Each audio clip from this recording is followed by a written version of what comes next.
Alcohol Beyond This Point podcast. This isn't two podcasters talking business. This is two business guys trying to podcast. So, audience, tell me, should we paint the table black? Well, how do they know what the table looks like? This is too early. Oh, because they're watching the video version of this podcast. Yeah. Hi, Tyler. Hi. I'm very tempted by that stack of beer in front of you to just fucking rail it and see what happens. See how many of them explode. What is wrong with you? It looks... Yeah, lots of things. Hi, Willows. Hi. Welcome to Alcohol Beyond This Point, the podcast where we debate business topics, sober and then drunk, to see if we come to the same conclusion. And today, Willows is going to drink 8 beers and a 2-6 of Ungava, Canadian premium gin. None of that is like...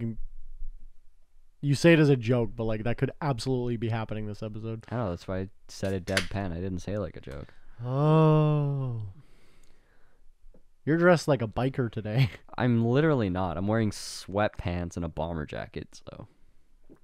But I appreciate that. I did actually wear this jacket while riding motorcycle, to be fair, but it's not a motorcycle jacket. Wait, are greasers bikers? They would if they could afford bikes. Oh, okay. Because you look like a greaser. Thanks. Here are my 2 experiences with greasers. No, 3 experiences with greasers. This should be good. Back to the Future Part 2. Mm-hmm. Fallout 3. Okay. Indiana Jones and the Crystal Skull. Is there greasers in any of those? All 3. Okay. Well, Shia LaBeouf plays a greaser in the shitty Indiana Jones. is that what they called them? I think so. Them? Oh no, they are making another one. Oh no. Oh no. How many are there? There's 4. There's 3 that came out in the 70s. Right. And the 80s. And then 1 that came out in like 2010. That was like Harrison Ford. Harrison Ford was in it. Yeah. And then Shia LaBeouf was like in it. And they're making another one. And they're probably going to kill him off. Indiana Jones? Yeah. Oh. Because like Harrison Ford in real life is like in his 80s, right? Yeah, like, no, you well, gotta kill him, for sure. Star Wars spoilers, if you haven't seen the movie that came out fucking 10 years ago now. When they brought Harrison Ford back in 2017, they killed him off. In anticipation of him dying? Well, they killed everyone off, right? They killed off Mark Hamill, they killed off, well, Leia died in real life, Carrie Fisher died in real life, but they killed off Han Solo because all these fucking actors are getting old. Yeah. And they like can't do many more movies, so they like, I don't know if it was in their contract, but they absolutely like just killed them all off on purpose to like, yeah, because you can't. And so Harrison Ford's coming back for the last Indiana Jones, or the last one with him. They're probably going to kill him off, and then like, I don't know who's the next. They're just going to have a new actor play, his protege or whatever, probably. Like, I'm just presuming, but Han Solo Jr. It'll be like some illegitimate son. Well, it's funny you say that because Shia LaBeouf is his illegitimate son in the 4th one. And then but I don't think Shia LaBeouf wants to do it anymore. Like Shia's kind of dropped off the deep end. Like he's kind of what is that? What's his fucking deal? I really respect Shia LaBeouf as an artist. Yeah, but he's got like so much random like things that he's done. Like he's just been like a random rage monster that's got like arrested for drunken disorderly for like just doing crazy shit. Well, the thing where he would like he like put a paper bag over his head that said like I'm not famous anymore or whatever, and like what was the thing he was holding up a flag that said or he put up a flag and live streamed it in like some field that said like he will not divide us when Trump got elected. Okay. And 4chan found it based on like positions of the stars in the live stream and ripped it down, and then he kept putting it up and 4chan kept finding it and ripping it down. It was really funny. Interesting. Yeah.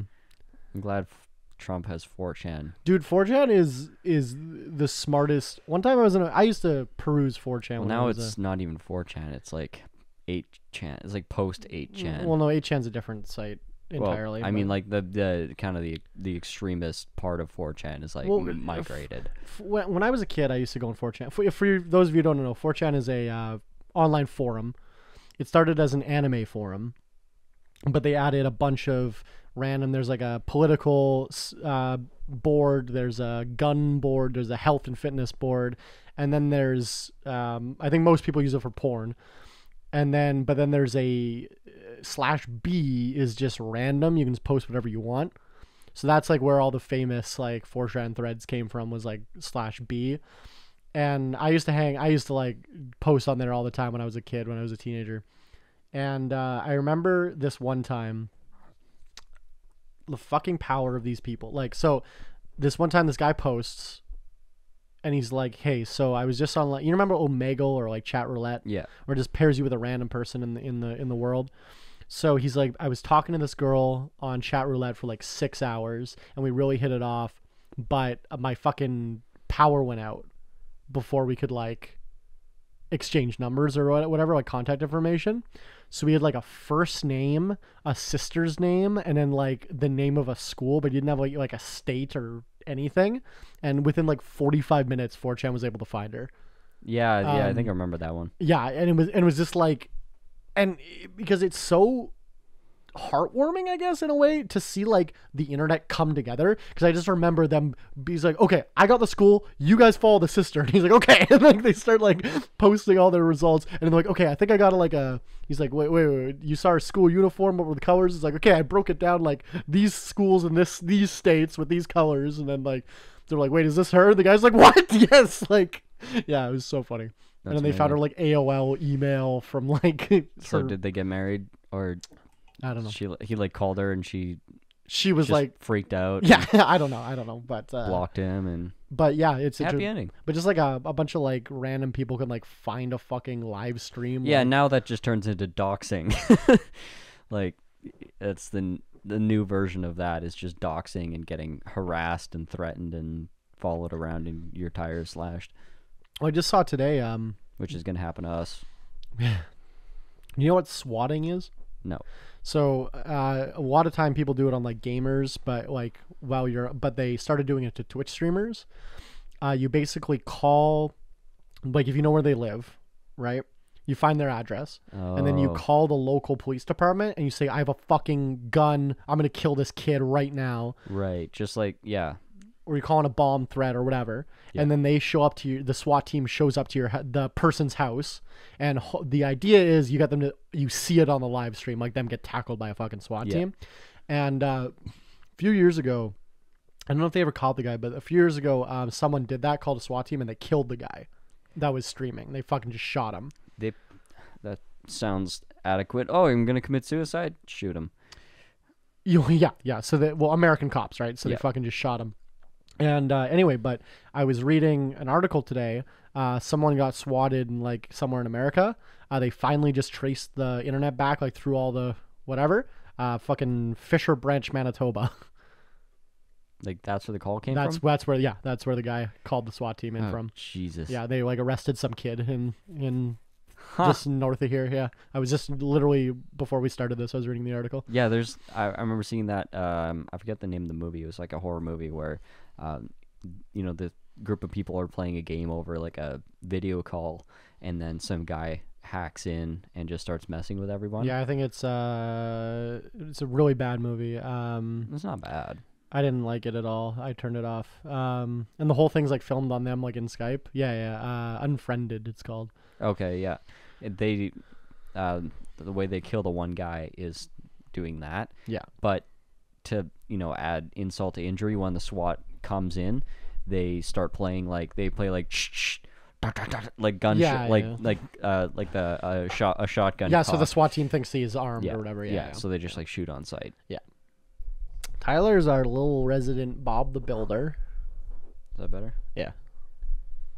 Yeah, Willows can't brush his teeth without breaking something and then calling for help. You think I brush my teeth? Well, obviously you don't, because you never call me. You used to call me on my cell phone. Gross. What is this podcast about? What are we doing? What is this? I feel like I'm plateauing as a person. Is this getting... Okay, let's get serious. Why do you think that is, Tyler? I'm being like facetious, but also at the same time, it just... I'm I'm thinking about killing myself, if we're being honest. like my general pattern of my entire life is like I can't do anything for more than like 6 months without getting bored of it, and I feel that. I mean it's absolutely an asset when you're an entrepreneur and you can turn that into new projects, Yeah, and productivity. like innovation, productivity, whatever. It's fantastic. Yeah. But it's also counterproductive because I don't know if you know this, but most things take more than 6 months to bear fruit. I don't know about that. Yeah. So changing all the time is like not efficient. Definitely not. Yeah, not if you're talking about like a pure, yeah, because like especially with business, like it's gonna take more than 6 months to. It's set come to up, fruition, right? and starting and Yeah. all that takes time, right? Yeah. But I have that bit of restlessness, but I think I don't think I'm actually gonna be changing anything or like dropping anything that I'm doing. It's just I don't know. I guess I'm getting to the point of I guess next phase of my business here within the month. Some things are going to change, and then once that falls into place, then I have like a number of things that I'm going to do after that to kind of like set myself up better for next year and start like a secondary project outside of work. But I have to wait for the chips to fall on the one thing before I start the next thing, and the waiting fucking sucks, and all I can think about is the fact that I'm not like doing enough. It's just the overthinking cycle is just fucking killer. That's what I've been feeling is kind of similar to that, where I feel like not necessarily imposter syndrome, but I feel like I should be more successful than I am. Does that make sense? That's the opposite of imposter syndrome. Yeah. Well, no, I feel like even though I've put in a lot of work, I feel like I haven't accomplished enough.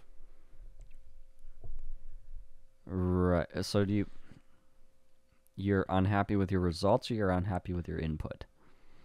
Results. Both?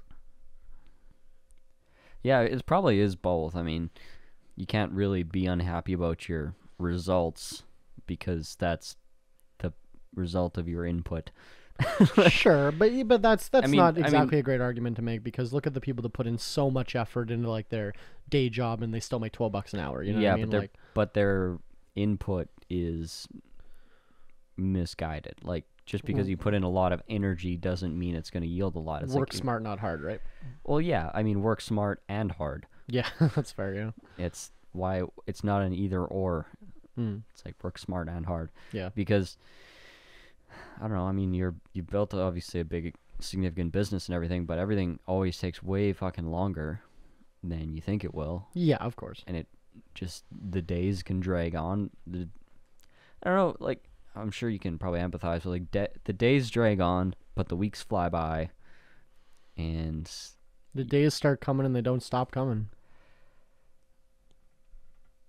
Yeah. I'm not validating. No, I'm not validating you on that. Buddy. Can't copyright us. We didn't sing it.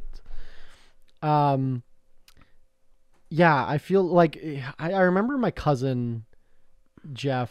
He's my oldest cousin, so like we're all like the 9 of us are like 3 years apart. So he's like in his 30s. Mm-hmm. And I remember him when he was like probably my age or younger. Actually, I remember when I probably was like 16 and he was like 26, kind of thing. Mm-hmm. That I remember him saying something to the effect of like, the older you get, the faster fucking time goes by. Mm-hmm. Because I think I was probably complaining about like high school fucking taking forever. You know what I mean? Like being bored, whatever.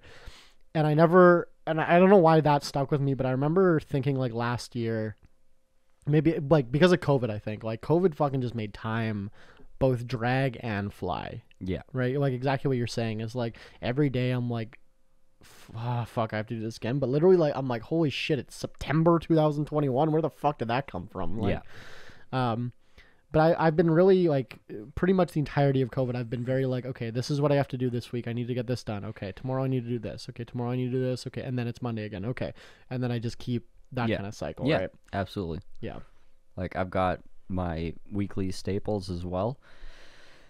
Like Tuesday mastermind, Wednesday podcast, Thursday's usually golfing or something with Isaacs, and then I have Monday is like grocery shopping and cooking and cleaning. Friday is like date night. Weekends are always booked, and it's like I don't have a single fucking day to get anything done. Like my grass only gets cut once a month, and I just only cut half of it because my battery died, and then I got distracted and like didn't finish. Yeah. And it's like the house, I don't know how my house stays clean. Like, and my car needs a bunch of work, and just like every time I go to like go fix it or do something on it, I find something else that's wrong. So it's like I take one step forward, one step back, one step forward, one step back every other week when I go to work on my fucking car.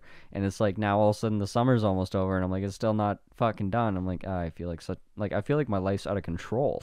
Like, which ironically, it's just the small things, right? Like even if I don't have time to cook dinner and I'm forced to eat out, I feel like that day was out of control. Versus if I take the time to cook, maybe it took the same amount of time, I had the same amount of free time, but I feel like the day was more mine. I was going to say, like, ironically, we have some of the most regimented lives. Yeah. Out of, like, anybody. Well, out of, like, the general population. Obviously, the fucking Rock has a regimented life. Yeah. But, like, we have we have a lot of responsibilities. We have a lot of work we do every single day. And then, I feel like I wasted a day when I fucking... Right. Yeah, that's interesting. What do you think that is? I think it's because you feel like your day's running you. Which is, I mean, it's a downside of being super scheduled, consistent, disciplined, following through on all your commitments and your whatever, and you can feel like the week runs you. But, I mean, like, I think maybe my worst days come when I don't follow the plan completely and I just start improvising. Those are probably some of the worst days. See, I feel like my best days come from improvising. Okay, but when I say improvising, I mean like, okay, I bought all this food and I was supposed to cook this meal on whatever this week, and then I don't get that done and we get pizza instead. Like, I missed. Like, I planned for it, and I didn't follow through. Like, I was weak, and I fucking ordered pizza. It's like that. That's what I mean. Like, you break your own promises, you break your own plans, and then you improvise. Like, you take a shortcut, you take the lazy way out. That's what I mean. I guess how I deal with it mentally is that... You always take the lazy way out?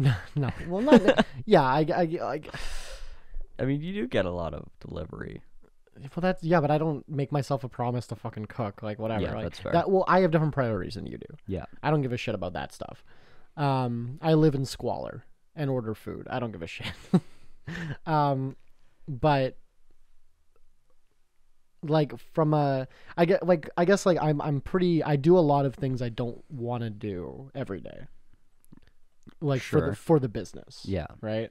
But I guess how I justify it is that this is a short-term sacrifice. Right. Like, I'm only going to be out of control, for lack of a better term, in my life for every year I get closer to being fully in control and doing whatever I want. Yeah, and I think maybe that's why you feel out of control a lot of the time, because you get to the end of the week and you're like, man, I didn't do anything that I wanted to do. Yeah. Well, this summer we have a big fire pit and a big backyard here. We haven't fucking had a single fire this summer. Yeah. Like, just because we're fucking busy. Like, and then the day I'll have like a night that I'm not busy and all my friends are busy, and it's like, okay. Yeah, you got to plan way ahead. Like, I figured it out this year that if you want to get anything done in the summertime, because it flies, well, I guess for us, it flies by so fucking quick. We have like a 3-month summer. Yeah. You have to plan everything out. And I was, scheduling myself 3 to 5 weeks in advance, knowing exactly what I'm going to do every single weekend each day. And that was the only way to get shit done. And that's just like that's for casual fun. See, but I don't like that. Like, I really don't like that. Why? I don't know. It just makes me feel...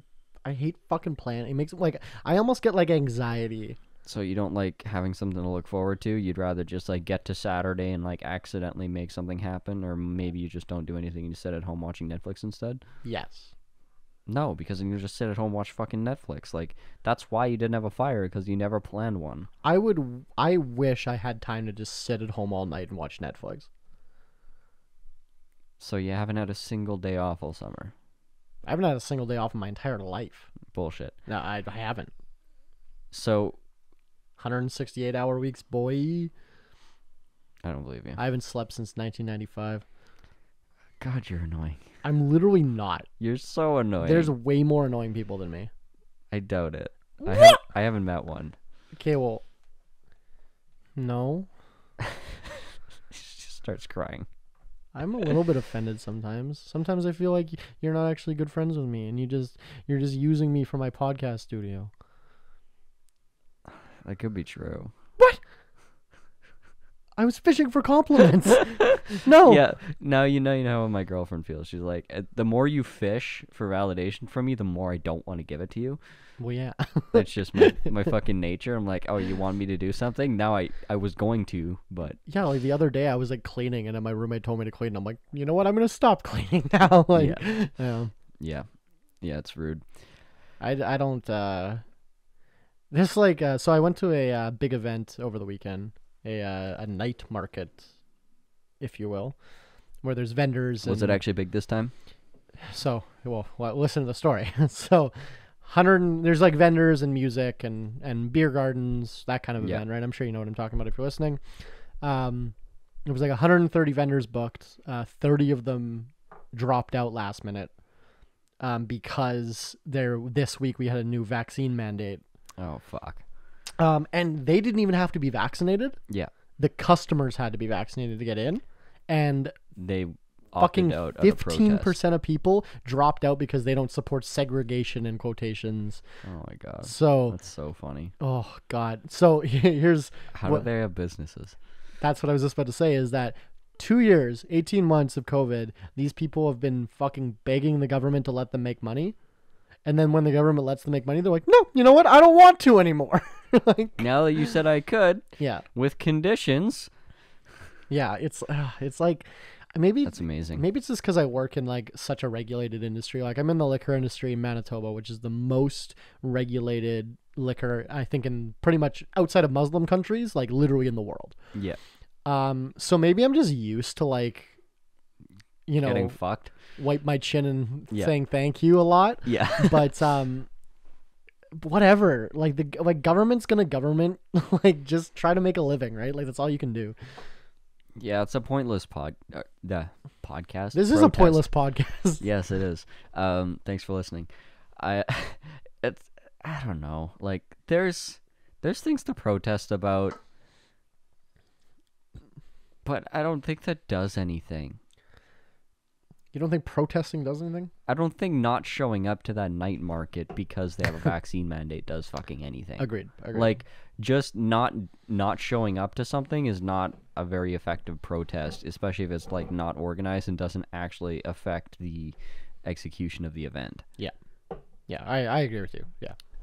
Like, if it was, like, 80% of the vendors didn't show up, or, you know, there's some kind of, like, organized rebellion, I can understand it. But it's like, okay, Miss whatever, like, we can't buy your Alibaba sterling silver necklaces. No. Yeah, ironically, it's mostly shitty businesses that didn't show up. So, yeah. Yeah, because they're fucking not principled. Yeah. I don't know. I don't want to invalidate people's right to protest. Yeah, of course, I 100% believe in the right to protest. I just think the premise of the protest is stupid and not well thought out. But I want body autonomy. You literally do. Your body can stay the fuck home or go literally anywhere and do anything except for the things that the elite get to do. The vaccinated. Yeah, the elite. That's what I meant, yes. Oh, yeah, right. I don't know. You're just opting out of society at that point. Like, I'm so over this debate. You know what I mean? Like, I've been like just throwing myself on the sword by posting controversial shit on my social media and getting into, you know, intellectual sword fights with shitheads online, and it's, you know, there's some like mental payoff, but like I can't imagine doing it all the time. Like the tax on your attention is incredible. Like you're just thinking about it all day, like what you're gonna say back and like what are they gonna say, and like, and it's so over, like it's overly involved, and it takes up way too much mental real estate. But I kind of do like to do it sometimes because I'm like, I just need to get some shit off my chest and filter out the week. Well, yeah, I troll people on Facebook all the time. I just want to, like, sometimes I just want to piss off people that are friends with me through social media and, make my opinions known to some respect, because, I don't know, the people that are going to, I don't post actually very controversial stuff. I post never. Something that's like a simple fact and absolutely should not be controversial, but people are triggered by it, and I know they're going to be because of, that's the state of mind a lot of people are in. They just want to get fucking triggered by stuff. Because this week I sent you something that you reposted, which was it was Bible verse. Yeah, it was a verse from Leviticus that said something to the effect of, when you are sick, cover the lower part of your face with cloth.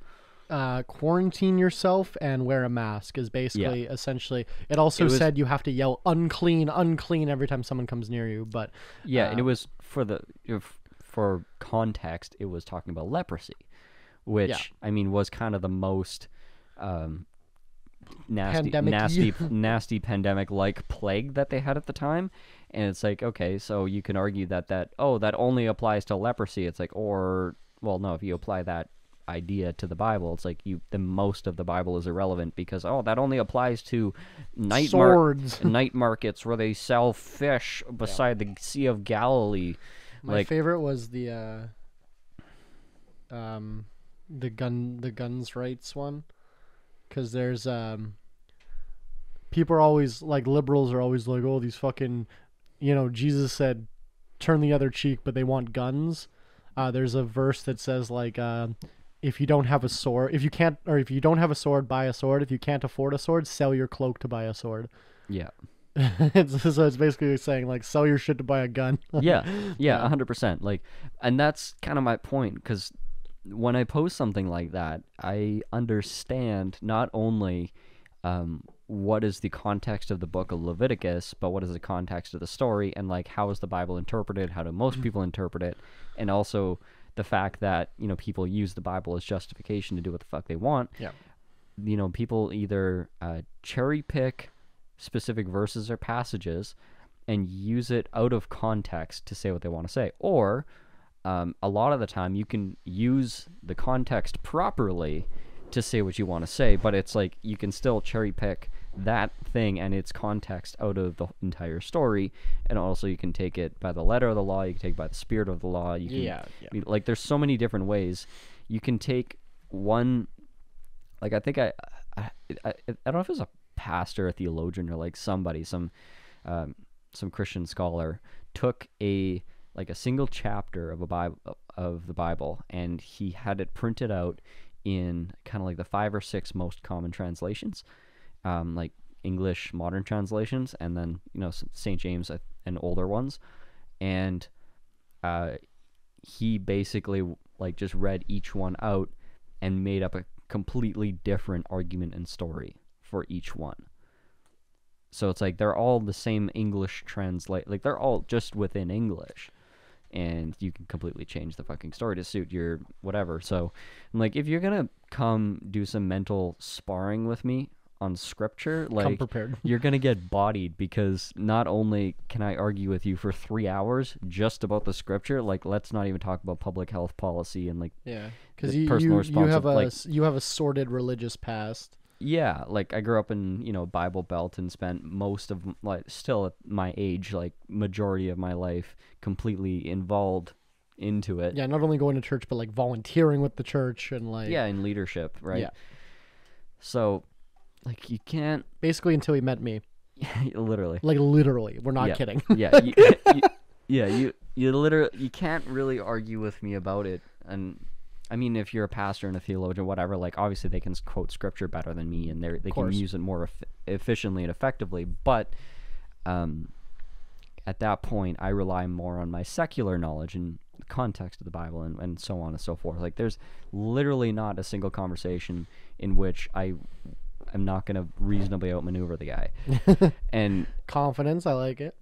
Well, you're just smarter. But that's it's when fine. I'm just built different. What it is when you're texting, you have like the response time can be as long as you want. I can just ruminate on something for 6 hours. Yeah. There will not be a single thing you can say that I will not rebut in either a rational or irrational way. And if I don't have a rational way of doing it, I can probably just flip it around in such a way that makes you pissed off. Yeah. And like, either way you win.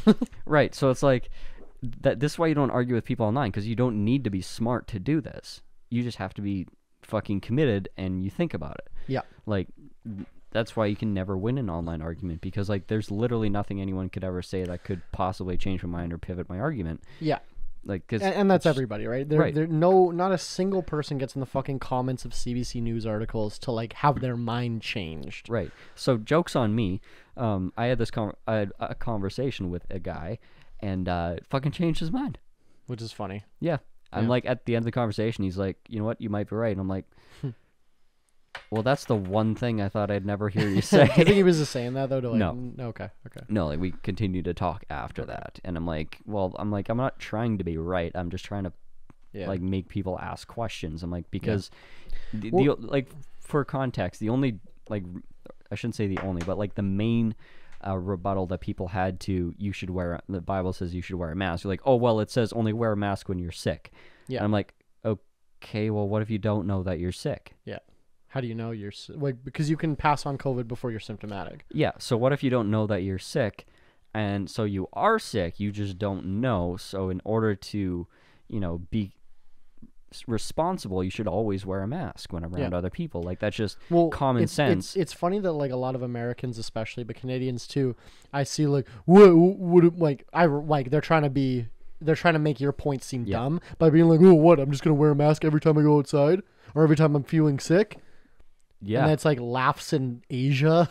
Like, you know what I mean? Yeah. Like, because in a lot of Asian cultures, correct me if I'm wrong, but they think like getting somebody else sick is almost like it's super disrespectful. Dishonorable, right? Yeah. Well, it's considered like American culture is very much self above all. Individualism. Yeah, individuals above all versus community. And that's how America was built. Right. Right. I think we've talked about this before. It's like you can't fault them. That's how they were built, right? It's the same way, like, more or less, like, I could go without the stoning women thing, but, like, more or less, I want Saudi Arabia to operate how they feel comfortable operating, you know what I mean? Well, this actually was brought up in one of my conversations, or one of the conversation actually where I seemed to convert the guy's opinion, is he was talking about, like, oh, it's my freedom, it's my rights, blah, blah, blah. I'm like, okay, well, like, first of all, fuck your freedom if it infringes on other people's safety and health and well-being. I said, what you're talking about is not freedom. I said, I don't think you believe in freedom. I think you believe in the non-aggression principle paired with freedom. I said, because if you believe in freedom, I guess you'd be perfectly fine with me slamming back a bottle of whiskey and driving a $1.80 down the left side of the road through your end of town. Well, I saw... Like, that's my fucking freedom. First of all, I drive drunk all the time. I've never gotten hurt, so that means I should be able to do it, and nobody should be able to stop me. And if I continue to do it, when I personally don't know anyone, it's only endangering myself. I personally don't know anyone who's died of drunk driving. Yeah, exactly. And I personally have never died of drunk driving. So drunk driving has probably a 0.9% mortality rate. Exactly. So why shouldn't I fucking do it? Like, I'm just putting myself at risk. Yeah, it's like that's the argument I always make. They're like, well, that's an extreme example. That won't get you anywhere. I'm like, is it an extreme example? I'm like, it's pretty much the fucking same thing. Yeah, like, so here's... Well, apparently... So someone posted a meme that was like, if seatbelt laws were introduced in 2021, it's like, oh, I don't have to, like, whatever. Literally. But someone responded to that with, like, newspaper clippings. And they were like, no. People did respond like that. Like, people were writing in to the editor or whatever and being like, literally arguing like they shouldn't have to wear a seatbelt because it's fuck off. That's why a bunch of states still don't even have motorcycle helmet laws. Why? Because of my freedoms? Yeah. Do seatbelts actually prevent... Like, obviously they prevent death in the driver and the passengers. Yeah. But do they help ever for the other person? Not really if you're in the front seat. If you're in the back seat and you're not seatbelted. No, I mean, like, the people, like, okay, you're not wearing a seatbelt, right? Yeah. You hit somebody who is wearing a seatbelt or whatever. is your body going to become a weapon? It's something like that. No, that's what I'm saying. Like statistically, if you're in the front seat, probably not. If someone in the back seat is not seatbelted, you get into an accident, their body could then kill the person in front of them. okay. That can happen, but pretty unlikely. Seats are really strong these days. But in general, it's pretty much just a personal safety thing. So I'm pretty much on the side of, let these people fucking die with not wearing a seatbelt. Like, yeah. I mean, right? I'm okay with no helmets, no seat. Like, I think laws like that affect it only because they make the laws literally because they think the public is too dumb to act in their own self-interest. Yeah, pretty much. Essentially, right? Yeah. Like, a good example is it's illegal in this province to shift gears on a train track. Or in any intersection, actually. Yeah, because you might stall and get hit by a fucking train. Yeah. Practically, that's not affecting anybody. You know what I mean? Like the act, like, you're really gonna fucking arrest me for changing lanes in a fucking train? Like, really? Like, changing gears, yeah. Like, yeah, you know, like you're just like listening, and he's like, ah, yeah, but pulls you over. Can you imagine that ticket? I'd get so pissed. what's why like, well, why do school buses have to like stop and shift before a train track? That's a thing. They stop completely and listen for the train. School buses? Yeah. No, I think they have to do something. They have to like shift something. No. Really? They stop before the track, Yeah. open the door, Yeah. and listen for the train. Because it's gonna take them a second to get over the fucking. Yeah. Wouldn't if you just went full speed? Wouldn't you like clear it in like like not even a second? See, this is where it's stupid because if you're on a highway and you're going 100 kilometers an hour, just going over the track Would take less than a fraction of a second. right, versus stopping, listening, and then slowly creeping over. Creeping over would take you 10 seconds. Right, but and it also puts you at risk because you're stopping on a fucking highway Yeah, slamming on the and then pulling back into traffic with a slow ass bus. You're more likely to get rear-ended. Do you know 90% of car to train accidents are people running into the side of a train? Yeah, they're trying to beat it. Yeah. No. They just like, it's dark. They just Oh. run in the side of a fucking train. Oh. Wow. Yeah. Huh. Wild, huh? It's pretty large. Loud. That's what I said. I'm like, that can't possibly be true. I looked it up. Absolutely is. People just dark running in the fucking side of a train. But there's like, Dude, don't ask me. Are your lights off? I don't know. Don't ask me. I have no Jeez. idea. Yeah, apparently that's like a majority, because like you got to be pretty interesting set of circumstances to get fucking hit head on by a train in a car.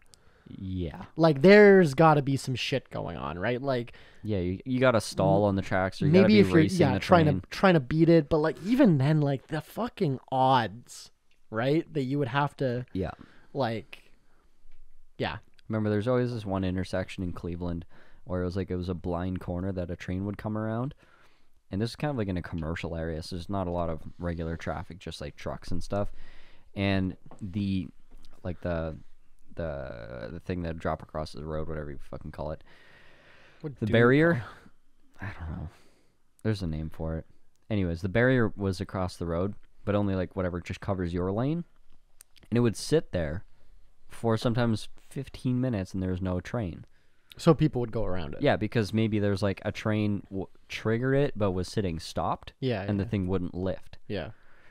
So this was like a common thing at this intersection. People were constantly hopping it because it would just sit closed. Okay. And nothing would happen. Yeah. But sometimes the train would come. Yeah. At full speed. And it was a corner. Yeah, and it was So you couldn't really see it? It was like a sharp corner Yeah. with like 20-foot concrete retaining walls on either side. So Okay. you could not see the train until it was like 5 Too seconds close. away. Yeah. Yeah, like if you were if you were going, like, I mean, you reasonably could just gun it and get across, but like if you just got stuck, like you have 4 seconds to get out of your car and fucking run. Like, it was fast. Yeah. And yeah, I jumped it a bunch of times, and yeah, once for sure, like as I'm going across, like, "Arr!" And of course he just like lays on the horn. He's fucking mad. Well, what But- else is he gonna do, right? It's a train. Yeah, like I can see intersections like that, commercial districts, things like when it's dark, you Yeah. smack into it, you don't think of it, but still, like, they're so loud. Yeah, I don't know, man. Like, yeah, Amazing. it's interesting. One of my clients was a railway like technician, like an engineer, and he worked on the sidings and crossings. so he was the guy that got called to get the crossing back functional when there was an accident. Yeah. Or like when an accident happened, he was called along with the first responders to like to go check on the systems. And sometimes just by the nature of the fact that he's out there, he's first responder on train collisions. And he's like, in his career, he said he'd probably seen like 20 or 30, like in our small city. Yeah. In his specific area. And he just works a specific area. There's dozens of him. What happens here a couple times a year? People Yeah. fucking hit trains. Like, Yeah, like a lot. well, because I think some of these rural crossings in Manitoba don't even have the fucking sticks that go down. Yeah, that's what he was saying. Most Yeah. of his didn't. Yeah, so I could see how one could. Well, a kid got killed actually. Last summer Yeah, before last, he was pretty- trying to beat the train with his dirt bike. Yeah, And sad. yeah, just either he hit the train or the train hit him, but he didn't make it over. Like, Yeah, it's sad. he was, Well, he was like 17 or something. Too. Yeah. Well, we constantly, just the other day we had I think this morning I was reading the incident report. Someone was ATV in the ditch or whatever. 3 people on the ATV fucking rolled it. Killed one of them. The other guy was the driver was uninjured, but then they they go investigate, try to give him a breathalyzer, tells the cop to fuck off. Yeah. Arrest him, blood test him, fucking wasted, no helmets. Shit. Right? Yeah. Sad, yeah. Like, it is what it is, like, but we've done me and you have done stupid yeah. shit. Like, you know, Yeah. it's like, at a certain Absolutely. point, you kind of consent to the risk. Yeah. If you know your buddies, you're like, I can get like you get in the car and you don't know your buddy's that drunk and he fucking Yeah. gets in a wreck, but you're not getting on the back of that ATV without a helmet and Yeah. not like understanding the risks that you're doing, right? Like, I don't know. So Maybe that's insensitive, but still sticking on this morbid topic, what is the like most pointless, like besides, like when I say pointless, I don't mean like suicide or overdose. Like, what is the most pointless like death you've seen of someone you've grown up with? COVID, right? Like people your age, like people you went to school with, like people that should be now turning 25 or 20 whatever, but they they died from some stupid thing. Yeah, I don't know, like car accidents. I've got 2 really dumb ones. Okay, yeah, I've Like, I can name 30 overdoses of my graduating class. Like, so one happened like right after graduation. A kid that was like in my whatever youth group for 7 years. He was like this really nice, quiet kid, and yeah, never, nobody would ever say a bad word about the guy. Just was always there, just kind of a background character, kind of in school, very introverted. And apparently, this guy was into backwoods camping, which nobody really knew except for, I guess, for his immediate family. because he's a weird introvert. Yeah, but he would like go out and do these backwood camping trips by himself. Yeah. And he went to the provincial park that's out by my hometown, and it's not very big. Like, you walk you get lost, you can pick you just realistically walk in any direction for 20 minutes, and you're just going to end up on like some farmer's field. Like, it's not a very big park. Sure. And so he goes here to go camping, and he's doing an overnight thing, just gonna hike the trail. And for reference, it's like a 4-hour hike to loop the whole thing, maybe 6 hours. Not a big trail. And so he goes to the trail, finds a camping spot, but next day misses his check-in, doesn't come home. His family starts freaking out. They go looking for him. So they walk the whole trail. They don't find him. They check all the camping areas. They don't find him. So they start panicking. They call the police. Rescue team the police. I think, yeah, they send out like the specific rescue team. I think one of our friends like a volunteer for that. It's kind of like volunteer fire, but it's like ex-military and Search and firemen, whatever. rescue. Yeah, it's like yeah. volunteer search and rescue team. Penn does that. Yeah. Yeah. Yeah. So they bring those people out with canines and whatever, and they start searching. And then after 6 to 8 hours, they still don't find anything. Now it's getting to like Sunday or Saturday night Now you or call Sunday a night. Hutterite Stars crew. So that at this point they did a community call. They're like, okay, as many people as we can get, we're just gonna like go through the entire place with a fine-tooth comb. And it's still a few thousand acres, but it's still so not nothing. they got like 500 to 1,000 people came out. Small town, of course. And on top of that, they had a Stars. I think it might have been Stars or maybe military helicopter came out with infrared. Like after they cleared all the volunteers look for out, heat, right? Yeah, like 3-4 in the morning, they were looking infrared. Yeah. Didn't find anything. Okay. It hit like day 3 or 4, and it's like this place is so small. They've looked over the entire place like 6-7 times already. Yeah. It's like day 3 or 4. Finally, we get news. They found his body next to a small campsite, and it was like just off the trail. And I guess they were expecting to find him alive, and by the time they were using the infrared, his body had already cooled. Too cold. Yeah, sure. Because he died like, let's say it was like Friday or Saturday. He died like Friday night, like early Friday night when he set up camp. Because when he went to go start his fire, I guess he used too much accelerant. And this is the only way they could explain it. Obviously, if they weren't there, this is just what the forensics said. His lungs were melted from the inside, but he had almost no burns on his body. So what they theorize happened is he went to go start the fire, and like maybe a gust of wind or something blew the fire into his face, and he's like, whatever, like inhaled and just like sucked the fire into his lungs, and then just asphyxiated and died. But they're not even sure that that's how it happened, but like almost like no damage on the outside of his body, just his lungs were charred.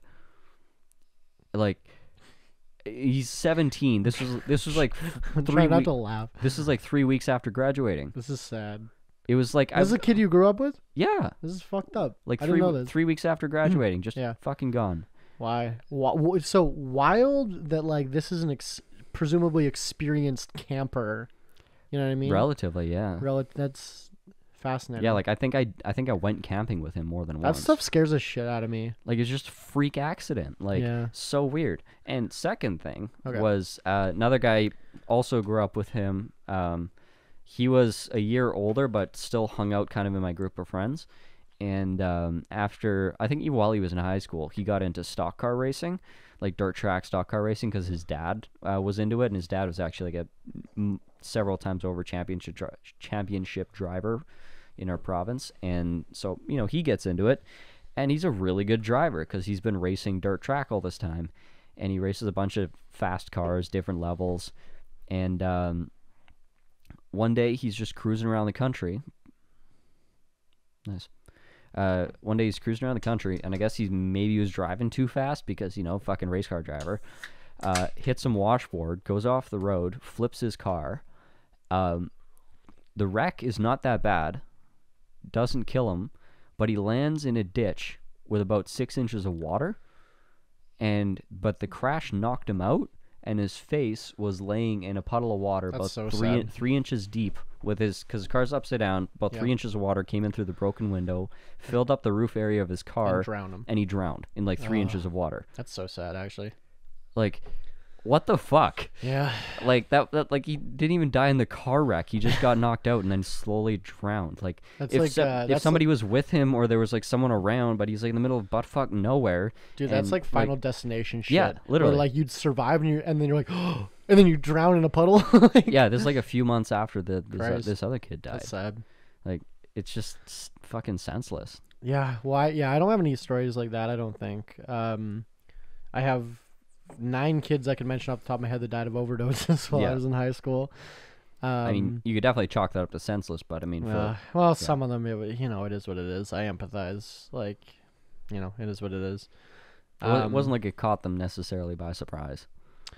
Yeah, it's sad, but like, and then like, a kid and his sister died in a car accident just last year. Yeah, that I went to high school with. That was sad. I think they weren't even driving. They were like passengers, and like somebody else hit them and killed them. Yeah. So just like senseless. And then my kid I went to school with died of COVID. He's 25. Oh shit, that actually reminds me. of that same group of friends, a girl. What is this group of friends that everyone's dying? A girl died of COVID before COVID, right? She didn't die of COVID, but she died. No, they tested her. You sure? Yes. Okay. They like postmortem. They like because COVID then happened. Like I'm pretty because this woman they still I think they still had samples and stuff. Because like, I know exactly who you're talking about. Yeah. She died in like January. Yeah, it was before like COVID was in Canada. Was a perfectly healthy person, and like 90 days after her wedding, she just like got sick with the flu, and like 36 hours later was dead.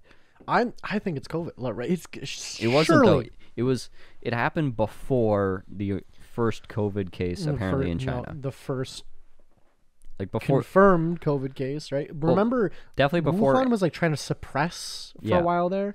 Yeah, so who knows? Like it could have been a random outbreak, but even if it was COVID, it was extremely unlikely that it would have killed her. Because do you remember? I read some conspiracy about this that like. It's conspiracy corner. Let's go. Yeah, well, the first Wuhan was in like November. Yeah. 2019. Yeah. The first case or whatever. But they were suppressing information, so people were thinking maybe it was like October. And that flu season in the fall there, we had a nasty flu going around here and in America. That was like way worse than normal. Like, people were fucking bedridden. Yeah. I read a plausible piece that was saying that was absolutely COVID.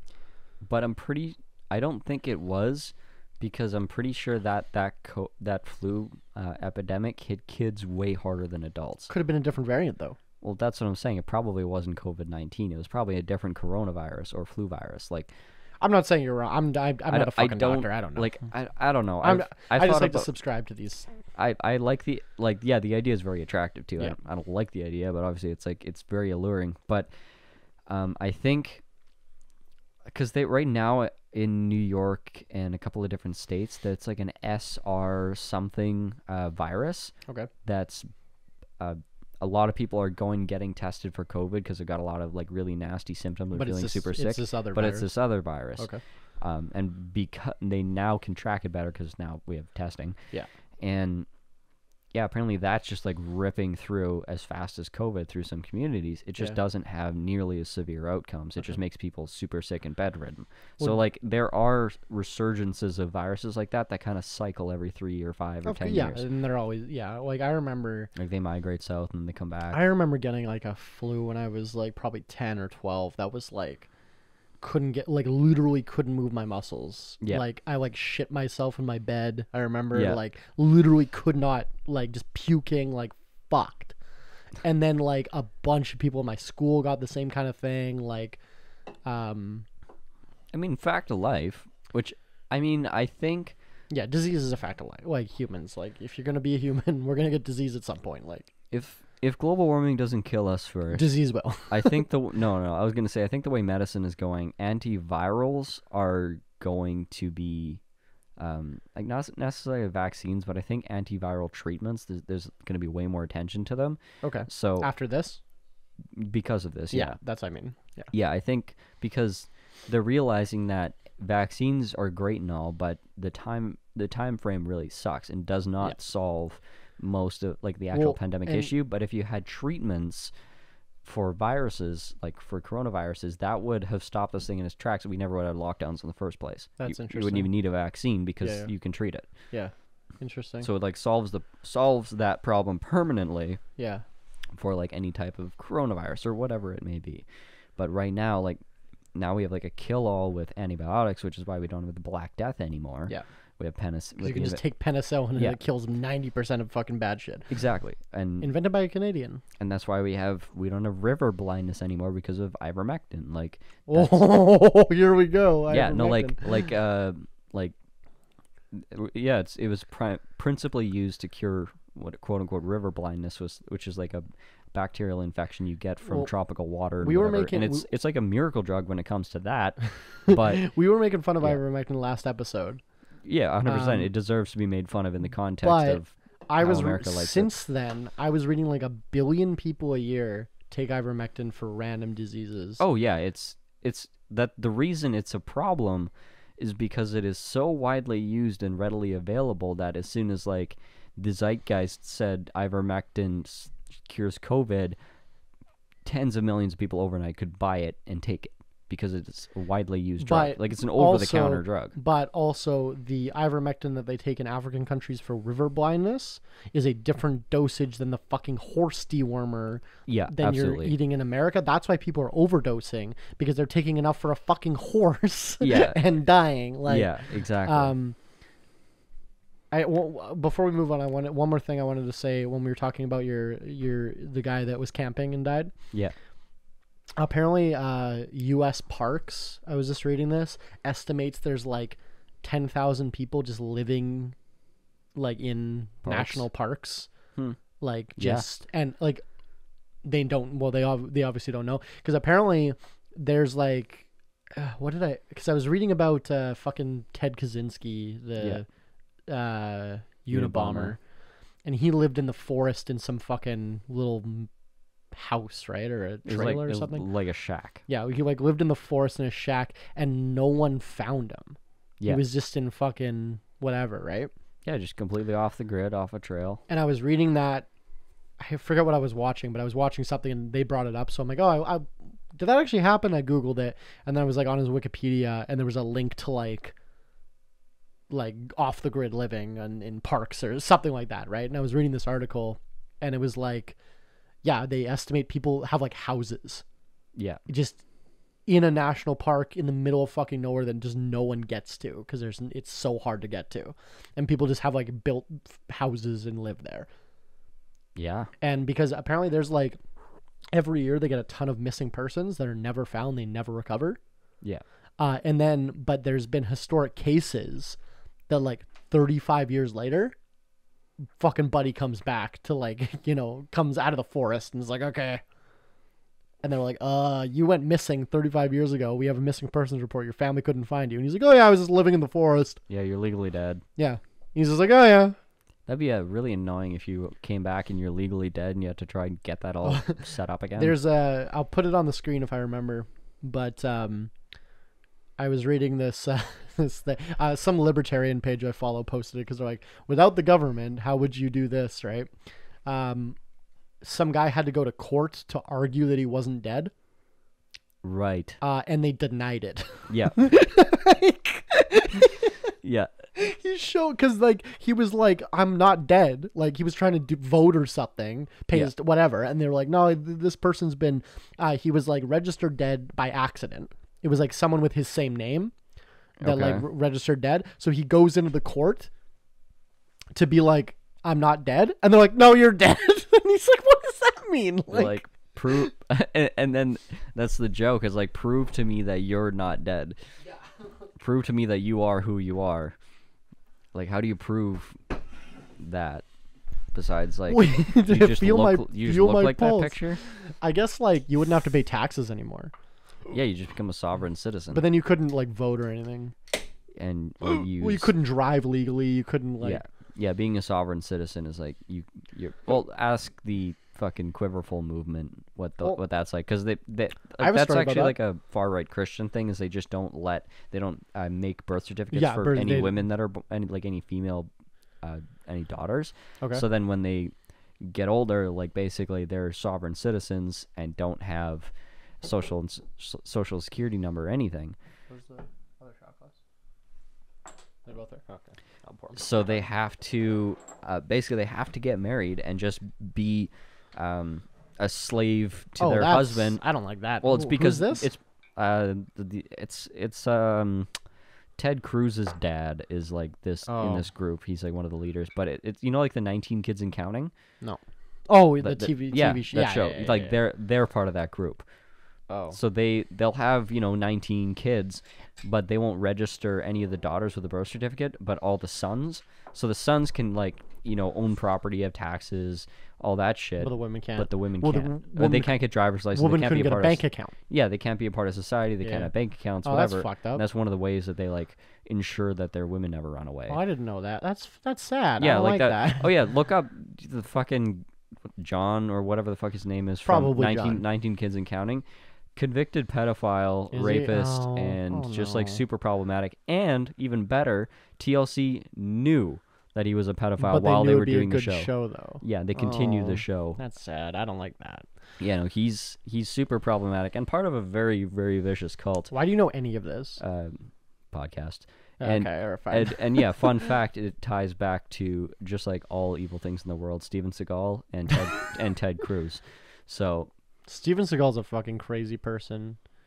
oh yeah, he's like on this, Behind the Bastards podcast, Robert Evans always plays like the how many degrees of Steven Seagal. Okay. Like because It's like the bacon yeah, level. yeah, but like virtually every like bastard or awful person of history that Knows they Steven talk about Seagal. is connected to Steven That's Seagal so by funny. no less than 2 degrees. So I know way too much about Steven Seagal because a bunch of movie reviewers I like. Yeah. Shout out like Ralph the Movie Maker and Mr. GG, who we had on this podcast, has reviewed a bunch of Steven Seagal films. Yeah. And he'll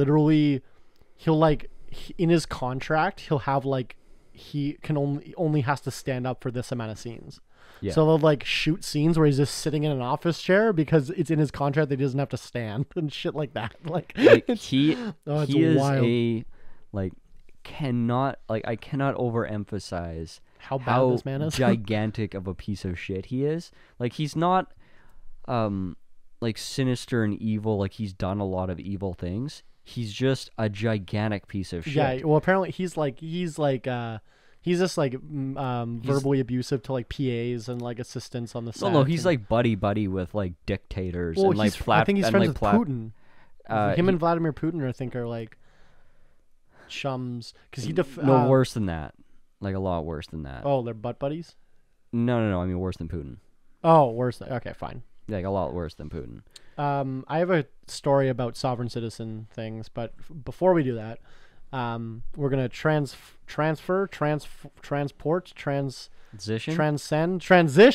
into the Transcend also works. transcend into the segment that we call Shot Caller, the part of the show where you, the audience, can pick the shot that we're going to take on the show. I said show twice. Today we're taking a shot of Ungava gin. I think we've taken it before, so I won't go super I think it's deep. just Ungava. Okay. I won't go too deep into it because I think we've had it on the show before. It's Canadian. It's yellow. I like it. It's crafted with Arctic botanicals. Yeah, Northern Ontario. I think it's kind of problematic because I think it's like white people and they like go onto Inuit land and like take the botanicals, but whatever. To being problematic. And Steven Seagal. Lord knows we are. Ooh, it tastes like hangover. Yeah, you have a bad experience. Me and you split a bottle this one time. Yeah, and I got one of the worst hangovers of my life. Yeah. Well, that was, to be fair, that we took like 13 shots each. Well, you finished this bottle and then also had wine. Yeah. It was a really bad day. Yeah. So I have a story. So I think I've talked about it on this podcast before. Before I was a capitalist, I was actually a communist. Ruh-roh. Well, not really. Okay, so here's the story. So do you remember Occupy Wall Street? Yes. So we had a sister movement in Winnipeg called Occupy Winnipeg. Yeah, it was a global thing. Yeah. So what Occupy Winnipeg did was Memorial Park across from legislative buildings. Mm-hmm. People set up a camp there. I think there's still a camp there. No, Like it's all fenced now. But no, like a few weeks ago I saw a bunch of tents there. okay, well that's just homeless people. But Probably. people set up a camp there to 24-hour protest. For reference, it's the park in front of where the government does their business. Yes. Use the term business loosely. Very loosely. So when we were in grade 10, Zach and I set up a tent and lived there for like 3 weeks in the Occupy. And weren't you like going to school at the time? Yeah, we were biking to school every day from there. And our parents, I think knew, but like couldn't stop us because we were just like whatever. But yeah, we set up a tent. We built like this whole thing because it was winter. But we built up this whole thing with pallets, and we had a fucking Foreman like heater and fucking yeah. And Amazing. yeah, me and Zach have been doing fucking sketchy shit for a long time. Anyway, but we met a lot of people, obviously doing that. We were 15, 16, 15, right at the beginning of grade 10, so 15.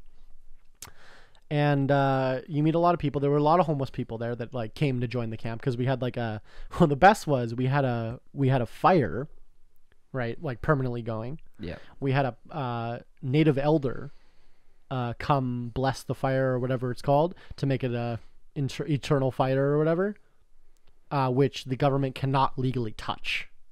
Nice. So they couldn't destroy our camp, otherwise it was a hate crime. Right. Literally, like I'm not even kidding. Like that's a thing. He did his like smudge thing. That'd be like dumping over a basin of holy water because it was being used to for a cooling station. Yeah. So he made it like this. We need to call business someone. idea. Yeah, business idea. We need to call someone because Portland police keep on like destroying cooling stations for homeless people. Make them holy water. Yeah. Perfect. No, but the Christians are on the police side probably. Not all of them. Okay, whatever. Anyway, but so we had this fire going, we had this camp, and we had this big tent that was like the council tent, whatever, that like we had, because it was like a commune kind of thing. Like people, we would all vote as a community what we should do. Yeah. Whatever. It was kind of cool. It was a good experience, but I remember I was mad at the wrong thing. I was mad at the government and like income inequality and like like the propaganda that I was consuming made me mad at the rich people. Yeah. But now I realize I was mad at the corrupt people. I wasn't mad at the rich people. Right. I was mad at the government that takes our tax money and then doesn't help us. Right? I was mad at the fucking millionaires that are like manipulating the system to oppress people, right? I wasn't mad at fucking Oprah for being a billionaire. Whatever. I'm gonna say, well, Oprah's problematic too, but okay, well, maybe it. not. That was the first one that came to my head, but like this was before Elon Musk was big. This was 2008. So the biggest man was Bill Gates. 2010. Yeah. Anyway, but I wasn't mad at them. Like I was mad at corruption, not rich people. Yeah. Right? But I thought I was mad at rich people. But anyway, so one of the people that was part of our camp had renounced his Canadian citizenship, which you can do. I would not recommend it. Yeah.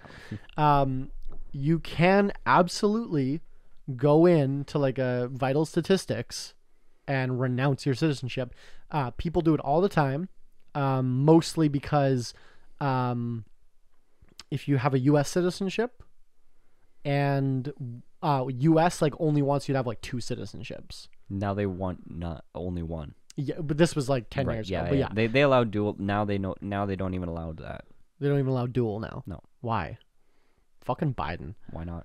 Whatever. But No, anyway. it's before Biden. So you like people with like 3 citizenships, to get a citizenship in America, they would like make you renounce one. Yeah. To like get theirs. Yep. So a lot of immigrants would have like, they would have like Syria, UK, US, and then US is like pick 2, and they're like, okay, get rid of the Syria. Yeah. So anyway, so people do it. It's possible, legal, you can do it. But this man that I had met renounced his Canadian citizenship and then continued living here with no citizenship. Yeah. So he couldn't have a driver's license. He couldn't have ID. So you couldn't get into a bar or anything. Like you couldn't buy liquor, right? Like well, anything. unless you don't get ID'd. Sure. But he technically was not a citizen of any country. Yeah. Which I don't know how that works with like you get arrested. I don't know how that works. Yeah. I don't know. But he had this whole thing. I remember listening to it for hours, and it seemed like a really good idea when I was 15 years old. That he's like, oh yeah, you can do it. Like, and it's just like you have to make sacrifices, but and that's the first person who ever put me on the your social insurance number is your corporation number. Yeah, and of the corporation of the the country owns you as a business, and then they can leverage every citizen they have for debt. Yeah, which is like a thing. Which sounds really fucked up, but also at the same time, it's just kind of a weird legal corporatist way of making government work. Yeah, when I heard that, I was like, yeah, fuck yeah, I'm gonna renounce my citizenship. Yeah. Now I know that Canadian citizenship is one of the most powerful things you can have in the world. Yeah, and it's free and it's fucking great. Yeah, beside American citizenship, like internationally, your Canadian passport gets you a fuck ton of gets you far. Yeah, it's the best. You can travel to the most places in the world without a visa. Do you remember when 9/11 happened? No, we were five. But when 9/11 happened, George Bush gets on TV, and he says if you're he was worried about Muslims attacking Americans. Yeah, just like in other countries. He said, "Tell them you're Canadian." If anyone asks, he literally got on TV and said, "Tell them you're Canadian." If anyone asks your nationality. Interesting. Yeah. Fascinating, right? Yeah, because people don't really hate Canadian. I mean, we've had some terror attacks here. Toronto, yeah. Like that guy ran over a bunch of people with a van. Yeah, we had, and then there was the one in, was it Calgary or Vancouver? Someone drove an ambulance through a crowd. Yeah. And then there was the one of the like soldier guards at a fountain that just got shot. Yeah. It was kind of thing like the Queen's Royal Guard, like those red suited guys. Well, it was like the Canadian equivalent in front of a government building. He just got shot. Yeah, well, we have, yeah, I remember. So I think those are the three that I remember. Well, yeah, and then is that terrorism though? They were, yeah. Yeah. They were specifically terrorists. Well, I remember the guy with the van. Like with manifestos and everything. The guy with the van was like, I'm Al-Qaeda. Yeah. Or whatever. But like, sometimes people are just fucked up and just do fucked up things. Well, right? Yeah, they can do it in the name of Al-Qaeda and not actually be affiliated with it. Yeah, well, because like the guy that shot up Parliament. Remember that? And Stephen Harper like hid in a closet. He was like in a cabinet. Amazingly, I don't remember this. Yeah, it was like 2000, around the same time. Okay. Fucking yeah, someone brought a gun to like Rideau Hall or whatever. Yeah. And fucking shot a guard, ran in, and they like put Harper in a cabinet to like hide him or something. Yeah. And then they like killed the guy, I guess. And then I think that was like affiliated, or he like claimed he was affiliated, but he wasn't or something. He was just like some. I don't think they claim responsibility. Who? Like Al-Qaeda. Al-Qaeda, no, absolutely does. They did? No, right. Well, no, I don't know if they did for that, but historically, like the Taliban will absolutely claim. Taliban. Oh no, the Taliban. No, okay, I guess yeah, the Taliban is a legitimate government, so we can't criticize them. But wait, no, now we can criticize them. Oh, dude, so it's the 9th of September right now, the 8th of September. There's rumors that the Taliban is going to announce their official formation of government on 9/11. Yeah. Just to troll the United States. Yeah. What do you think about that? I think it's amazing. So I think it's hilarious. I think it's obviously massively tragic and horrific, but also it's poetic as fuck. Obviously, we don't support the fucking Taliban. No. Right? But, comma. Great PR, guys. Objectively, that's hilarious. It's absurd. Like, they fucking posted a picture memeing the famous World War II U.S. picture where they're putting up the flag. Yeah, they fucking posted a picture when they took Kabul of them put the same thing. Because it's a bunch of like 20-year-olds. Yeah. It's a bunch of 20-year-olds who the U.S. killed their fathers 20 years ago. And now they're going to mock America every chance they get. No, so now they hate America and they understand the internet. Yeah. That's who the Taliban is, right? Yeah. Like when they had a press conference, someone asked them about censorship. They're like, well, we're not going to do it like America on Facebook. Like, it's like, what are you talking about? This is the Taliban. Yeah, now they can clap back. Well, because when the government's, the U.S. media portrayal of the Taliban is like these cave-dwelling guerrilla fighters.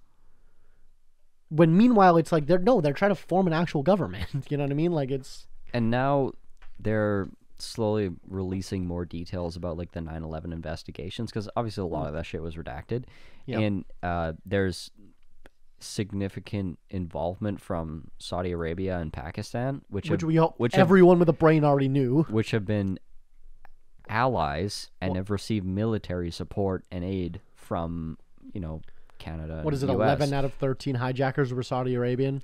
And and it was paid for out of Saudi Arabia, and the guy that and the safe house that they had was directly connected to Saudi, not royalty, but oligarchs. Oligarch. Yeah, and they're not called that, but princes. Yeah. So it was all there's so many links. I think it was 17 pages that specifically linked Saudi Arabia. Also, that were redacted. Remember when the U.S. government walked up to one of the plane wreckages and just pulled a fully intact Afghani passport out of it that wasn't burnt or anything? I'm sure they didn't plant that. That's what happened, literally. I don't remember that. Yeah, that's what happened. That's how amazing. They knew that it was Afghani terrorist. That's how they knew it was the Taliban.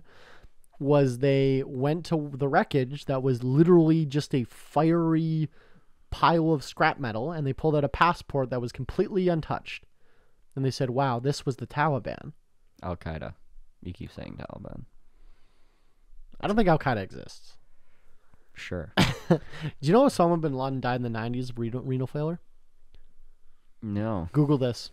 100%. This is welcome to Conspiracy Corner. The this corner we've been living in for the last half hour. The part of the podcast where Willows is fucking okay. So Google Osama bin Laden renal failure. There's a picture of Osama bin Laden on dialysis in 1991. Okay. He was dying of kidney disease. He died well before 9/11. But they needed a scapegoat. The Americans needed a scapegoat to go to war. Who better than a dead guy? I don't know if you are familiar with what happened the days after 9/11, but the United States played on TV this video of Osama bin Laden in fucking 240p in a cave. Yeah. Speaking Farsi, but at such low quality and static that you can't really tell what he's saying. Yeah. And they subtitled it and said, yes, I did 9/11 because I'm jealous of your freedom. Sure. Yeah. And then they went to war with Afghanistan, and that was 20 years ago. There is decent evidence that I've seen that Osama bin Laden was dead at that time. Because remember, we don't have a body. Don't you think Public Enemy #1, they would have maybe want to bring the body back to America? At least the head. Or maybe one of those people in the mission should take a picture with a cell phone. You know what I mean? Or body cams. Body cams good. Yeah. They absolutely had body cams. Maybe somebody would have an image, but no. And then because they respect him so much, they did a traditional Muslim burial at sea and dumped him out of a helicopter into the ocean. Oh. Allegedly. Wow. Yeah. That's a lot more sus than I originally thought it was, and I thought it was pretty sus. Well, and we don't have there's no pictures, we don't have a body. I like this conspiracy because it just delegitimizes everything about America, #1. And #2, it's if the reasons they went to war was more than likely because someone in the CIA thought it was a good idea and set the plan in motion. Yeah. This is some CIA type shit, right? Yeah. Or shadow government. Yeah. Something that the CIA created with total autonomy. Well, I don't know. Are we I'm 100% I'm going to stop bullshitting. Unironically, I think there is a shadow government that controls the US government. I agree and disagree. I don't think there's anyone that absolutely controls the U.S. government. I just think there's people that have specific levers of power and, military strength that have the ability to operate autonomously. And, implement their own agendas and know very well on how to manipulate the government. Okay. I don't think they control the government. I think Yeah. they effectively manipulate the government. I think Because I don't think anyone is so powerful that they control everyone. It's just not possible. It's not physically feasible. yeah, but do you think they can control the president? I think it would be kind of a waste of time to control the president. I think you could more effectively control The Senate. advisors, Yeah. key people in the Senate. Like Okay. you can move chess pieces more effectively than just needing to control the king. Like That's a fair point. the yeah. pawns are, when effectively moved. Good reference. Like I don't think it's as big, as powerful, as concerted and organized of an effort as that, because I don't think the explanation of there's one shadowy organization and that's the explanation for everything. I think that's an impossible explanation. I think that's fair too. Because I'm a big Illuminati kind of fan. I did reports on this in the fucking, I think I said this on the podcast. I did a report on the Illuminati for school one time, and I just in silence took the first 5 minutes of my report writing the names of the 12 families of the Illuminati on the board, slowly with the chalk, in silence. And then I turn around and I go, "Do you guys know these names?"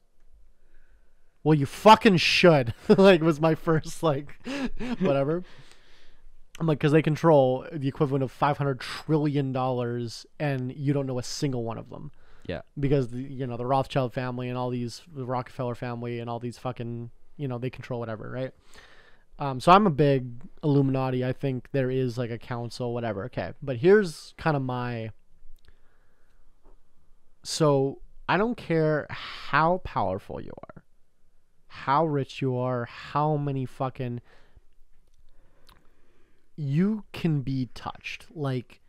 There is going to be... You don't think Trump has enough money? Trump isn't even the richest fucking man in the world. You don't think Trump has enough money to fucking get a hit squad to fucking take some of these people out? You know what I mean? He's got enough money to do it on a weekly basis. Yeah, if they're actually... if Trump was oh my God, I'm scared for my life because the Illuminati controls me as president. You could hire fucking mercy... you know what I mean? You could fucking take this shit out. That's what I mean. The exposure, there's no point in controlling everyone because the exposure is too big. It's too difficult. There's the ROI just isn't there. We always talk about realistically. Bad actors like Area 51 and shit. Realistically, there's nothing going on there because somebody would have broken it. Yeah. Because my business partner and I were talking about this the other day. There's so much statistically and trends. They never base it on.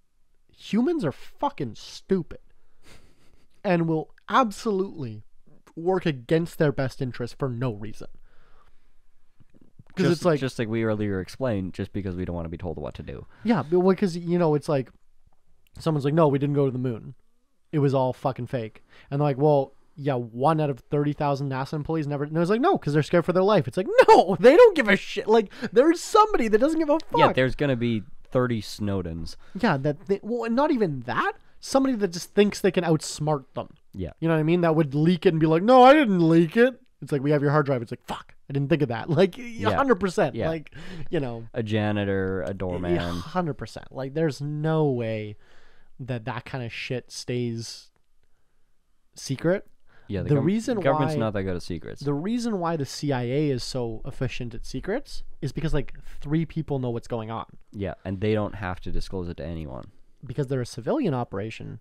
Ties back to the Osama bin Laden thing. Fun fact. It all reports directly under the president, nowhere else. It gets autonomous. They killed Osama bin Laden in Pakistan.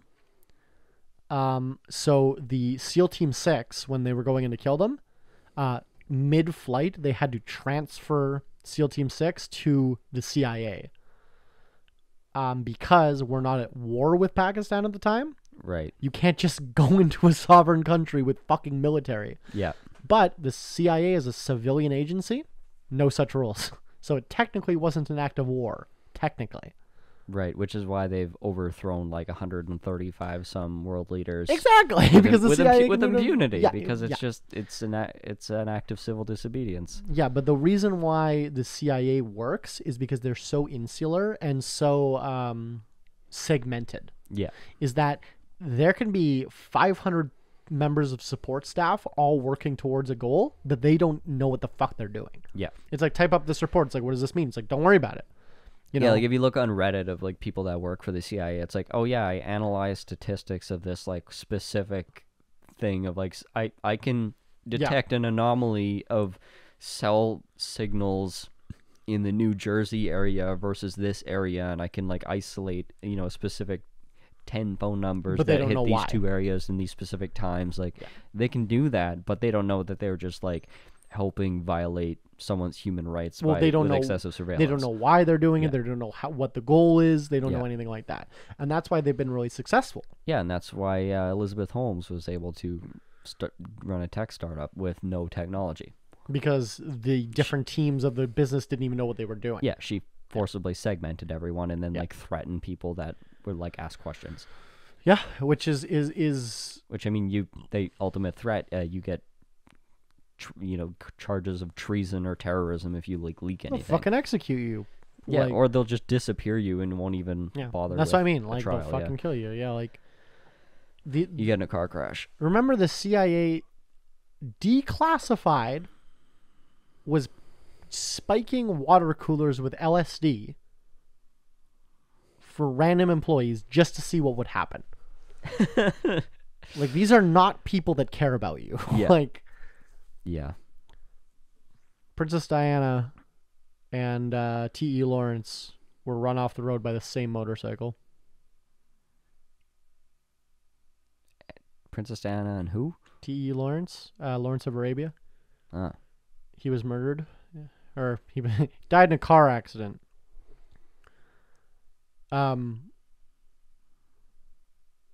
Both Sloppy. reports at both crashes report like a black motorcycle like speeding off after the accident happened. Sloppy. Princess Diana was 100% killed. Yeah. There's no way, right? No. Yeah, there's no way that was an accident. No. Well, and then like Prince Philip just came out like, oh yeah, he's been raping kids for 50 years. Sure. And everyone's like, yeah, okay. Like, you know what I mean? That Like, tracks. but like you always think these things are conspiracies. And then they get declassified. And It's then you're like, oh yeah. It's like the fucking Alex Jones show. It's like one in Man. every 100 things Alex that he Jones- talks about. He's been right a few times. He's been like- right quite a few times, which is problematic because he's also full of shit most of the time. Yeah, but like you think about like Operation Paperclip, where they were taking Nazi scientists and safely bringing them back to the States, getting them new identities. Well, like every country in the What world is it? did that, to be fair. Operation. What was it? Mockingbird that they were gonna bomb. It was signed by JFK's chief of staff. Mm-hmm. They were no. Who was before JFK? Okay, it was signed by the chief of staff of the president's office. They were going to blow up a plane, kill 500 American citizens, blame it on Cuba to go to war with Cuba. Yeah, to solve the Cuban Missile Crisis. JFK gets elected, goes to sign off on it. He's like, what the fuck are you talking about? No, we are not blowing up a fucking airliner. They were going to do it. Yeah. 100%. Yeah, it was like green lighted, yeah. Like, so, and that's declassified now that all happened. So you think about it and you're like, oh, how many explosions were government made that were green lighted and done for the greater good, right? Like, Well, that's the ridiculousness of it. It could be all of them. It could be none of them. yeah. I love the South Park episode on 9/11 where they're like, it was George Bush did 9/11 and then it was a council manipulating George Bush, and there was a guy manipulating the council to manipulate George Bush.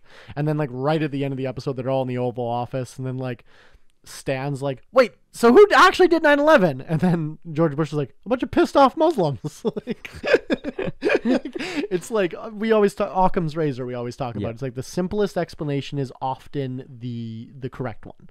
Yeah. And Yeah, maybe just bad foreign policy pissed off a bunch of Muslims and they fucking crashed a plane into the building, right? Like, I think a classic example of that being executed, or that not being true, was King Leopold. who killed like 600 million Africans? It wasn't that many, but yeah, an insane amount of human. One of the biggest genocides in the world, I think. Yeah, and just like caused irreparable damage to He was the what, a nation. king of Netherlands or something? No, Belgium. Belgium. And If you wonder why Belgium looks so beautiful, it's because fucking King Leopold was raping the shit out of the Congo. Because he was, they gave him he opened a bunch of diamond mines in the Congo. No, rubber. Rubber mine. Oh, yeah, because rubber was harvesting rubber. Yeah. And the Congo was like the only place you could get rubber for like a few decades. And they were just genociding people that didn't want to farm rubber and shit, right? Yeah, it was ridiculous, but he got away with it in relatively modern times, because he was very creative on how he both moved the money and controlled the forces on the ground.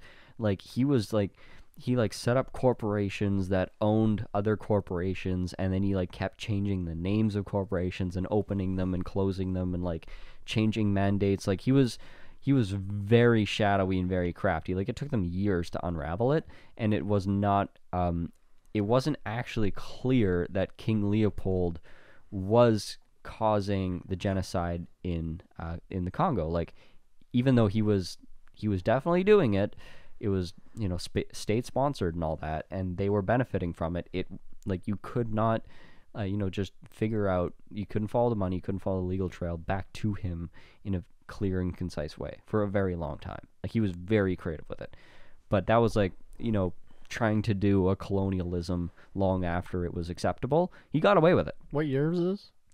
Let me look it up. Yeah, this was pre-World Wars, I think, right?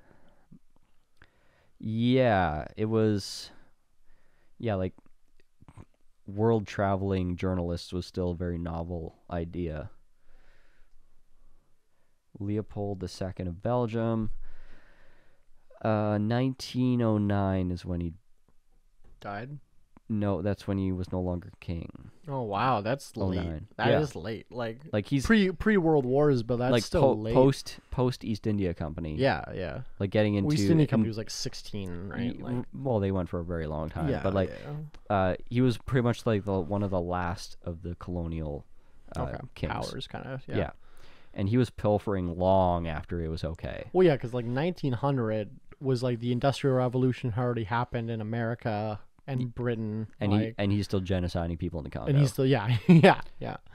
It's wild. It's a crazy story. Like if you read into it, but he was a quiet guy. He kept to himself. He basically just spent all of his time riding his little bicycle around his compound, flirting with his very weird circumstances with this, I think, girl that was way younger than him, as kings do. And he like would sneak her in through tunnel. Like he just had like a weird personal life, and he was just a weird kind of incel type of guy that was just massacring. Which would be fine if he didn't kill fucking 500 million Africans. Yeah, so like he was like this weird, awkward incel king that nobody really paid attention to because he kept to himself and just like built nice shit. Yeah.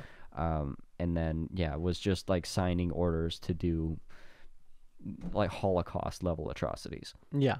I remember reading an article one time. Like I saw like a meme basically that was like, yeah, we always talk about Hitler, but why are we not fucking talking about this motherfucker? Yeah, he's definitely on that level. Yeah, and it's like, wow. And then you wonder why history has kind of suppressed that. Because he's white. I don't know. Yeah, but so was Hitler, right?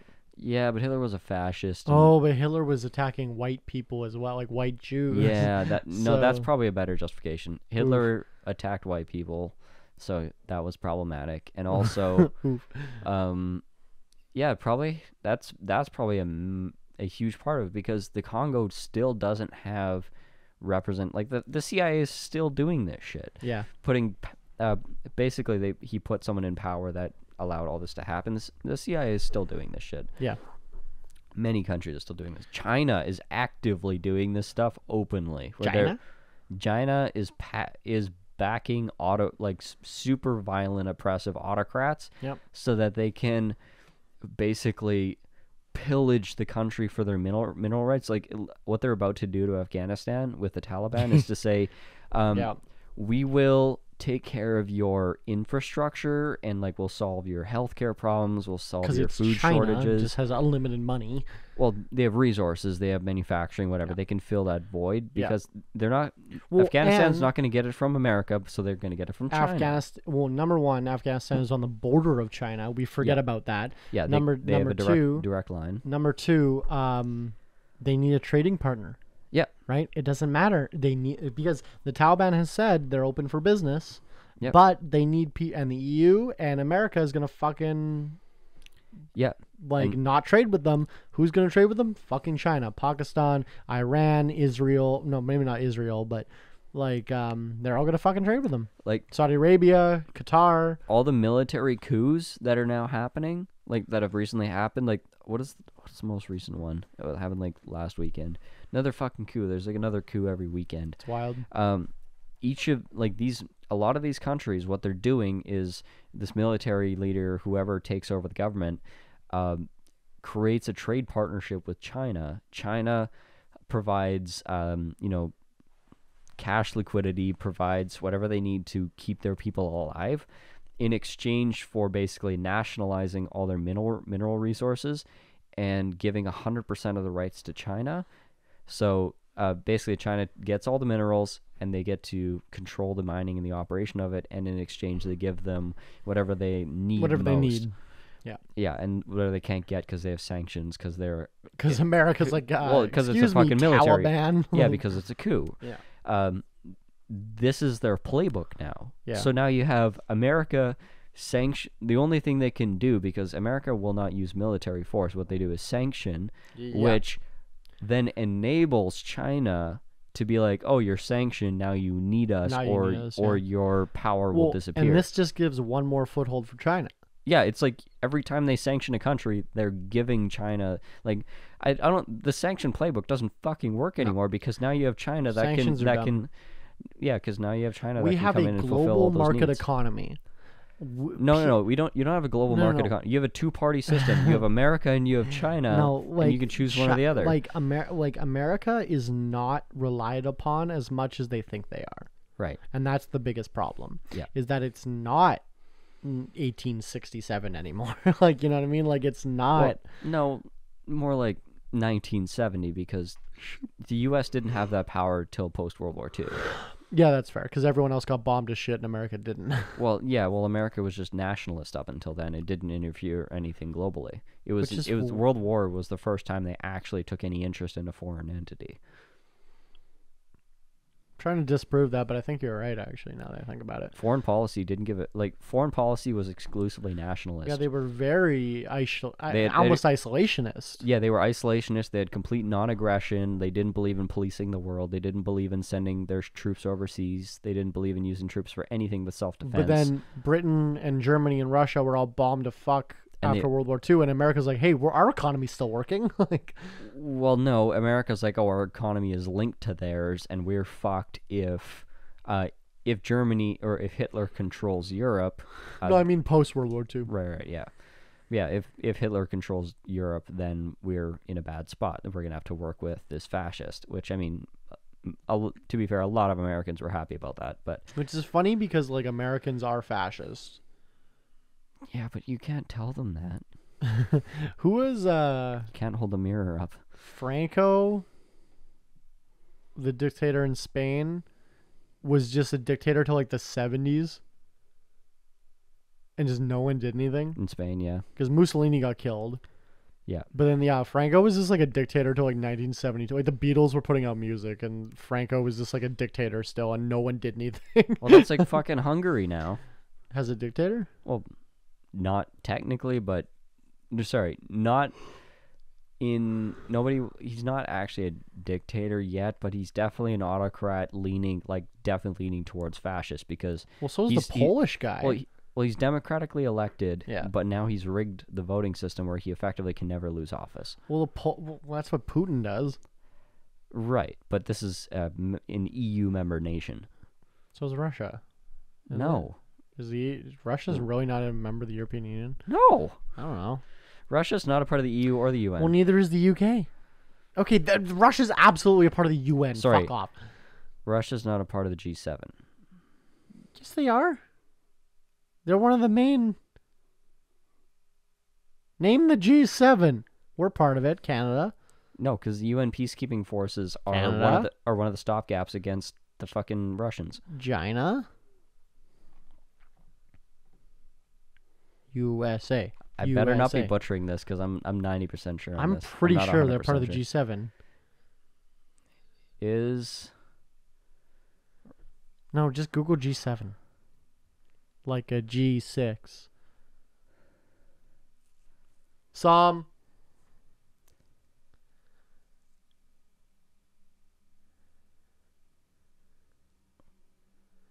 yeah, so Name the Russia, G7. Go. Russia was in the G8 and was was suspended indefinitely following the annexation of Crimea, which then it was changed to the G7.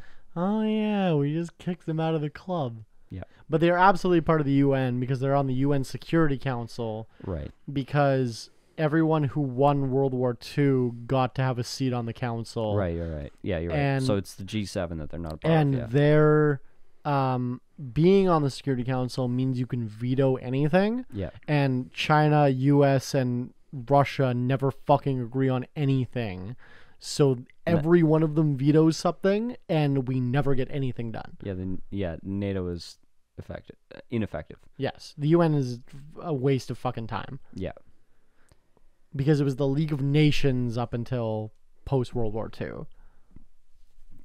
Hilarious. Everything's broken. Literally, the entire world is set up to be broken. By a crowbar. So, we always find ourselves back here. The world is broken, so what do we do? By a crowbar. What is it? Get ready to... Bolt cutters? Bolt cutters and a crowbar, your hero, Robert Evans? Yeah, by bolt cutters.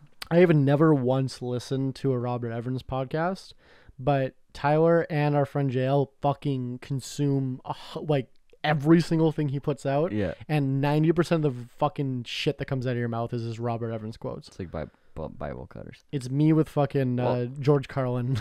Yeah, like a lot of the stuff that comes out of my mouth is Robert Evans, but also like I listen to Dan Carlin, like Hardcore History. I listen to a lot of New York Times. I listen to a lot of Al Jazeera, everything they put out. The Economist. Like I like to listen to non-American sources or like non-American big media. Because obviously they can't be fucking really trusted for unbiased news. Okay. I don't want to take another shot of this gin. Fuck that. We have no, to. No, you have to. You take what do you both. What do you want to shoot then? Not gin. What do you want to shoot then? Literally anything else. What do you want to tequila? Sure. Why do you like tequila more than you like gin? 'Cause hangover. That's fucking weird. I've had more hangovers on tequila than I have on gin, but it's such a strong taste. Okay, if you're watching, don't like it. I I like gin, but my body's like, Okay, we just if you're watching the video version of this podcast on YouTube, you'll notice that the video is gone now. That's because Tyler broke my charging cord. Fuck you. And my phone is dead. But I'm gonna take both these shots now because Tyler won't take a shot of gin. I just can't drink this gin. I asked you before I poured it if you would take it. You said yeah. I took one shot, but I don't want another. Man, we went deep into conspiracy corner this week. So deep I even forgot where I went. So that was the sweet sound of me pouring a fucking tequila shot for Tyler because apparently tequila's fine, but gin is not. So I'm gonna take my third shot of the night while he takes his tequila shot. Cheers.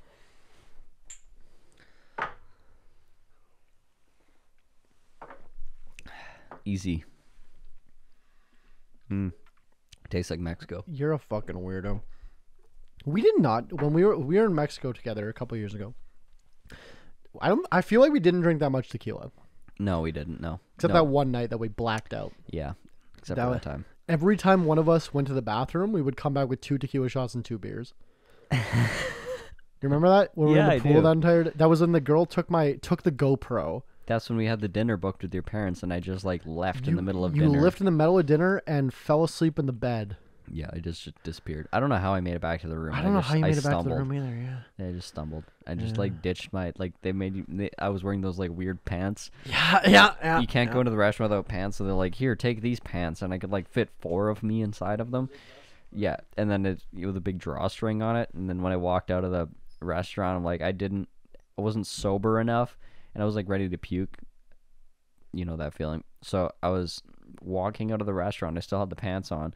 So I'm like walking past the hostess stand, and I just like drop the pants on the floor and just walk out, leaving the pants there. And like, no, didn't say goodbye. Didn't even look at him. Like, don't fucking look at me. Don't talk to me. I gotta go.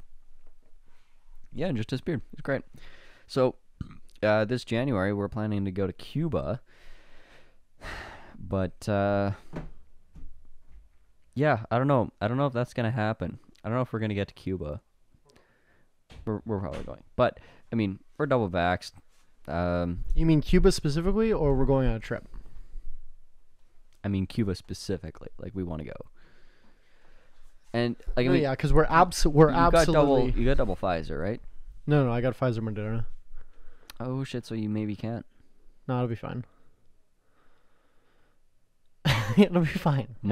A lot of I don't know if it's the countries or the airlines. Like most international travel is not possible for people with the dual. No, it's based on what your country recognizes as fully immunized. Right. And Oh, Canada. Cuba has their own vaccines. Yeah, Cuba's manufacturing their own. Yeah. So I wonder what they're doing. Well, okay, so we do something every February to mark a date, and we're going somewhere. Yeah. We gotta start thinking about it because it's like coming. No, like, you gotta plan trips like what, a few months. 3 months? Either we do it last second, yeah, or we do it in advance. we should book it in advance. Yeah. Well, because you want your girlfriend to come probably, and like, Well, I don't know if I can afford to pay for 2. well, she can pay for it, right? Probably not. Dude, come on. She's making just over minimum wage. Yeah. If I made minimum wage, I'd go on a trip every week. She has to save up to get her master's degree, and going to fucking Cuba is not even like 6th on the list of priorities. Oh my god. Well, what a pussy. Well, that means you can bang Cuban girls. That's exactly what that means. She doesn't listen to the podcast. It's fine. Yeah, no, it'll probably just be me. Oof. I mean, I love spending time with you, Tyler. Yeah. It's great. But is there a rebellion going on still there, or what? Yeah, that's the other thing. They're not very politically stable. Yeah, but yeah, fucking political. But who is? Yeah, like Mexico was fucking, the town we stayed in was controlled by the fucking drug cartels. So Yeah, but it was stable. I love drug cartels. Yeah, there's nobody more stable. To be fair, and now they've got a truce between the main like 3 or 5 big families. So it's fair, even more stable. Than America's the a government. fucking oil company with an army. You mean Canada? That too. No, we're an oil company without an army. No, America's an army with a few companies. That's fair. Yeah, I don't know. We'll figure it out. America is a bank with an army. Yeah. Canada's an oil company with an army. Sure. Not a very good one. Not a very good one. But is friends with the bank. We are friends with the bank, so we'll probably transition here into our closing segment, which is business tip of the week, where Tyler and I give you business advice from our actual struggles as business people. Just the tip, though. Just the tip. You have to do the execution yourself. I have one, if I can start, and you can think of one.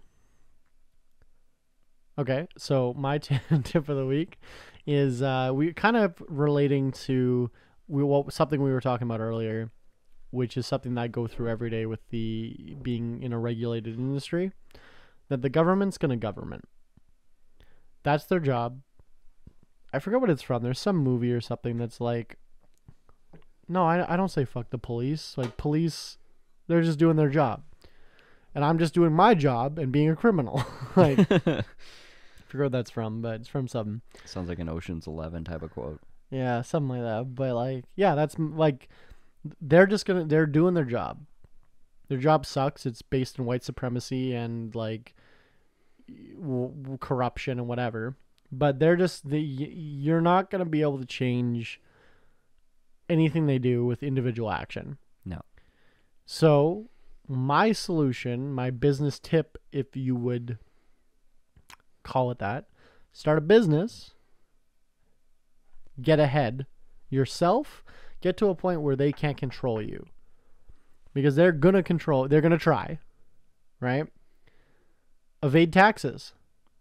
When you say get to the point where they can't control you, what does that mean? What does that entail? How do you get to that point? So the average person in Canada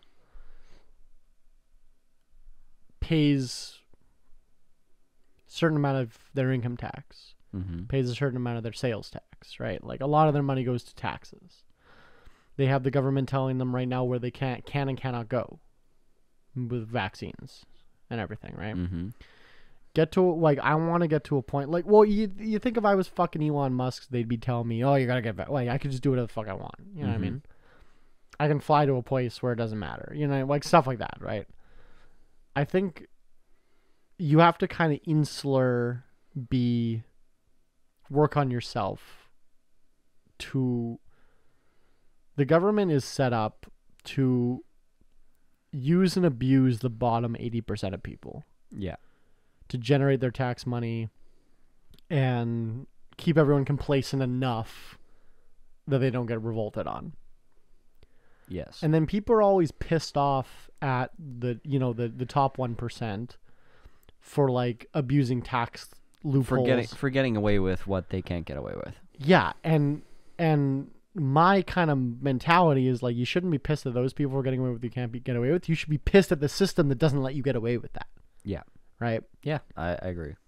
And that's my tip, is get to a point or work towards a point where you can get away with shit. Don't be upset at the people that manipulate the system. Be upset at the system. Yeah. Because they're just playing the game the same as you. We all or dedicate your life to breaking the system and stop fucking complaining. Which is just as reasonable, but I think you hit it on the head there. Stop fucking complaining. And either break the system or work the system. Yeah. Which is why I'm in a lot of ways at heart a capitalist, but also feel a great kinship with people that are just want to live on a commune and do protests and fuck with oil companies. Like, I feel a great kinship because I think there's a lot of parallels. There's a lot of the similar ideas. You're trying to beat the system. You're trying to break the system in a lot of ways. You're trying to defy it. So yeah, I think good tip. My tip of the week would be understand the difference between what your actual your wants are out of, like, you started a business for a reason, not usually for the sake of the business itself. People don't, like, start a food truck because they just motherfucking love food trucks. I just want to provide food to people on the street. It's usually out of the back of my truck and reek like diesel all the time. It's usually because I know how to cook and I want to make money. Right, no. And then you start a food truck versus got a job because you wanted to make more money. Maybe you wanted some, like, time freedom. Or autonomy, right? Yeah, you wanted seasonal freedom. You wanted autonomy. You wanted to, like, work 120 hours a week all summer so that you can take all winter off. Like, yeah. You have certain reasons. And whenever you're making business decisions, think first, like, this is in a sense a violation of fiduciary duty, but if you don't have shareholders and whatever, it doesn't matter. Act in the interest of your original goal. Don't lose sight of it, because I've gotten into this kind of debate with people over the last couple days just because of whatever the phase I'm going into. It's like battling over how much equity you own in your business, or battling how much what your voting capability Well, is. I'm a Like, dick to you all the time that you don't own right. your business. Like, So do you think you've lost sight of your original goals? no, because the business I'm in right now was like tertiary to what I want to do. Like Okay. it's not even primary, it's not even secondary. Like it's like third, fourth, fifth um down the chain of like I did not start the business saying I'm going to be doing this in 20 years. I'm going to be the best in the country. Like I don't give a fuck. Like I want to be the best in the province because I want to be able to charge the top dollar and make the most like I have those short-term goals. I have the vision for the business. Like don't get me wrong, but it's not tied up in my ego of Okay. who I am as a person. Okay. And like this is not my magnum opus. This is not my mission in life. This is not whatever. Like there are, yeah, like what I'm basically trying to say is like understand the difference between your goals for the business and your fiduciary duty, but also at the same time you have to measure that against what are your personal goals, and don't get overly absorbed in one over the other. You have to understand both, because you know it's a tale as old as time. Old man on his deathbed is like You're never gonna say I wish I worked more. Yeah, exactly. And I wish I would have worked more. That's kind of a simplified version of what I'm saying. Because that guy, he probably worked that much and started that business telling himself he was doing it for his family. You know, he was doing it for his wife. He was doing it, you know, to give his kids a better life and a better education, a better life than he had. I need to sacrifice this amount of time. Right. And then he fucking neglects his children for their entire lives for their own good. It's like, no, that's not what they wanted. And the fact that you now have opted out of that entire experience, you just basically, it's null and void. Yeah, there's that like comic that's like little toddler. He's like, "Hey, Dad." He's like, "Not now, I'm busy." And then it's like teenager like trying to throw a ball. He's like, "Hey, Dad." Yeah. And he's like, "Not now, I'm busy." And then when you retire, you go to your son, and you're like, "Hey," and it's like, "Fuck off, old man." Like, Yeah. I'm busy. Like, So here's a fun way to think about it.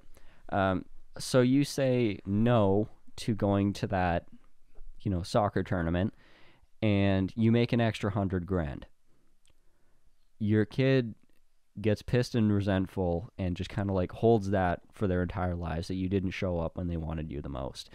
And they get their inheritance one day, and because they're pissed at you, they blow $100,000 of that inheritance on like fucking hookers and blow, which I mean, not that's not not wasted. the worst thing. That's not wasted. If we're being honest. Let's say they bought an NFT and it turns out it's not worth the anything. NFT is not worth anything. Okay. Yeah, so like just like out of spite, or they spend your inheritance.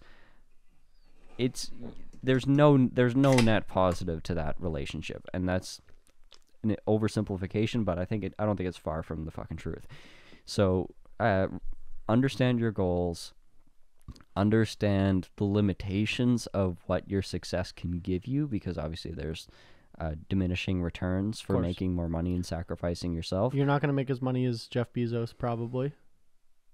No. That would break the world. I love how I'm like, probably, like, you might be able to, but probably, you're like, what the fuck are you talking about? Bezos money? Like, Yeah, mean, no, but- it's yeah, it, no, it but isn't. think about, like, It is entirely possible. No, but think about Mark Zuckerberg. He didn't Yeah. think he'd be anywhere near this. No, I shouldn't say it's not possible. I'm saying it is entirely possible. I don't think Bezos knew Bezos was gonna make Bezos money. There's this clip I just saw of Bezos. Like, people forget Jeff Bezos has been rich for a long goddamn time. Yeah, well, rich, but now he's beyond rich. $100 billion is beyond rich. He's like but he's like second world country rich. Literally. But he's been a multi-hundred millionaire for a long fucking time, since the 90s. And there's like that picture you see when he's like in that shitty office of like. This is how Amazon was in 19. Yeah, he was worth $10 million. Yeah, he was a multimillionaire already. He just didn't have good design aesthetics. Yeah, no kidding. But there's a good. I watched the interview, and they're driving in the car, and the interviewer was like, "You're worth, $1 billion," and he's just kind of like cagey about it, right? Like, whatever. And he's like, "No, the reason I ask why the Camry? Like, and they're like driving. And he's like, he's just laughing. He's like, it's a perfectly good car. Yeah. I don't know what point I was trying to make. I'm kind of drunk, but it's irrational at that point. Absolutely. The things you think you're going to care about with money, you might not care about, and vice versa. The things you care about and need money for, you probably need less money than you think. Yeah. Like, for example, I work in luxury real estate. Yeah. And I was looking at a listing of a house that I guess the company I'm in, like, we did work on. It was like this whole group of people that I work with on a daily basis. They built this house. Fucking ridiculous house. And I guess it's been a couple years, so now it's up for sale again for whatever reason. Yeah. Fucking flippers. No, they definitely lost money on this house. Love They it. spend more money building it than they could sell it for. The house across the street? The house across the street, it's for sale? Oh. Here? Okay. For sale? $499.90. Okay, so here's the joke. I'll have to find this listing, but it's $2.5 million. Okay. So you're looking in Winnipeg, for reference. I was looking at the camera that's not there. Yeah. But in Winnipeg, for reference, that's fucking expensive. But at the same time, think about just think about the math. The one across the street, $499. Mine, yeah. Nothing special about it. No. Not big. In fact, I think that's way overcharging. Yeah, it's kind of an ugly house. Shitty landscaping. Yep. Nothing unique about it. It's just a house. Yeah. It's just worth that because the school zone and it's a large lot. Charlesville, yeah. So it's a decent neighborhood. So it's gonna be worth $500. Yeah. At 2.5, this house is not 5 times better. This house is like 30 times better, 50 times better than the one across the street. Okay, this is going a different direction than I thought it would. No, it is worth way more. Okay. Way more. Okay, I'm interested now. Yeah, I thought you were like, oh, this is worth. It's not worth 5 times better. It's worth 1 times better. No, it's worth this is interesting. 30. Like, it's worth way more than $2.5 million. This If you think about a proportional scale, if the one across the street is 500,000, this house should be like 16 million, 20 million. But you can't get that 16 million in Winnipeg. Correct. Interesting. And also the cost to build, like it's like a curve. It's like a what do you call that? It's like a quadratic curve, but like God, don't. I don't know how to describe it. It's a curve it's that like a sinusoidal function. It's a rate of diminishing return. Yeah. So, for $100,000, you get to live in a trailer park. For $150,000, you get a house. For $200,000, you get an okay house. For $300,000, we're talking about our market. We're talking about our market. $300,000, you get an average house. Yeah. $400,000, you get a good neighborhood. Yeah. $500,000, a decent house in a good neighborhood. Yeah. $600,000, you get a good house in a good neighborhood. It, yeah. Well, last year. Okay, well, last year COVID kind of, whatever. Yeah, so like 500-600, good house, good neighborhood. Yeah. 700 to $1 million, great house, great neighborhood. $1 million plus, you're talking exceptional home. You're talking like in-ground pool and fucking like heated fucking stairs and fucking. Yeah. $1 million plus is smart home. $1 million plus is magazine worthy. Exceptional home in many different types of neighborhoods. You get to $2 million plus. Now you get to very exclusive, hard to get lots. It's a lot. No, the average price of home that I work in is over $2 million. Is it actually selling for $2 million though? Yeah. Because you can list your fucking house whatever the fuck you want. Also, the average. COVID has, I don't know, is COVID Yes. raising housing prices in other markets that's not Winnipeg? Yes. Okay. Everywhere. Why? Scarcity. Because interest rates are record low right now. So scarcity of inventory pushes up prices. Well, what I heard is my friend is buying a house right now. Yeah. He's been outbid 6 different houses. Yeah. And what he talked to his mortgage or his broker or whatever, his real estate agent, sorry, and was like, dude, what the fuck? I'm bidding 10% over fucking asking. Yeah. How am I losing? And his real estate broker told him that banks are like calling anyone without a mortgage and being like, hey, these are the lowest rates are going to be. Lock in. Yeah. Buy a fucking house. Even if you're not ready, buy a fucking house because you'll save $50,000 over the next. Right now, interest is below inflation. Yes. Our prime is 0.25% right now. Like, yeah, interest is under inflation, so which is insane. take a fucking mortgage. Like, Yeah. But It's- people like me, They're giving you money. but people like me who have decent credit but won't get a mortgage because they're self-employed, Yeah. I'm getting fucked over Yeah. because the prices are skyrocketing. Yeah. It's a lack of inventory. It's a scarcity of materials. It's a scarcity of labor. No, and I think a lot of people are now selling their houses 5 years before they would have normally Yes. because they're going to make 50 they're grand more. There's scarcity in certain categories Okay. of real estate.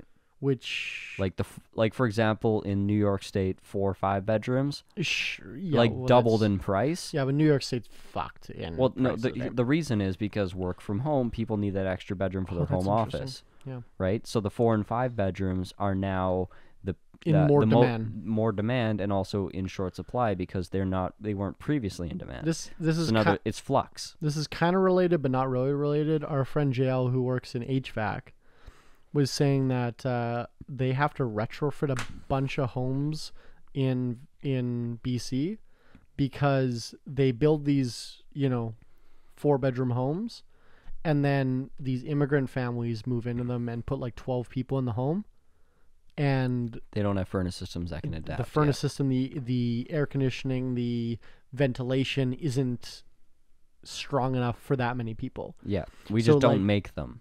We've like almost, because every other culture except ours, As multi-generational you live homes, with yeah. multi-generational homes, and we have this, like, I would even venture to say it's almost racist that Yeah. we build our homes specifically for single family homes. And honestly, the average I think Super fascinating. this is especially a thing with obviously urban centers, but I think like the average household is under 2 people. When you go to In like Canada. Toronto, no, like in like Toronto, city of Toronto, Yeah. average dwelling is less than 2 people Yeah, because so many people live alone. interesting. Do Like you know that city Osborne centers. Village in Winnipeg is Most dense neighborhood in Canada. it's like 6th in North America, Yeah, because every single building is multifamily. and every single apartment is like one person. Yeah, Yeah, fascinating, right?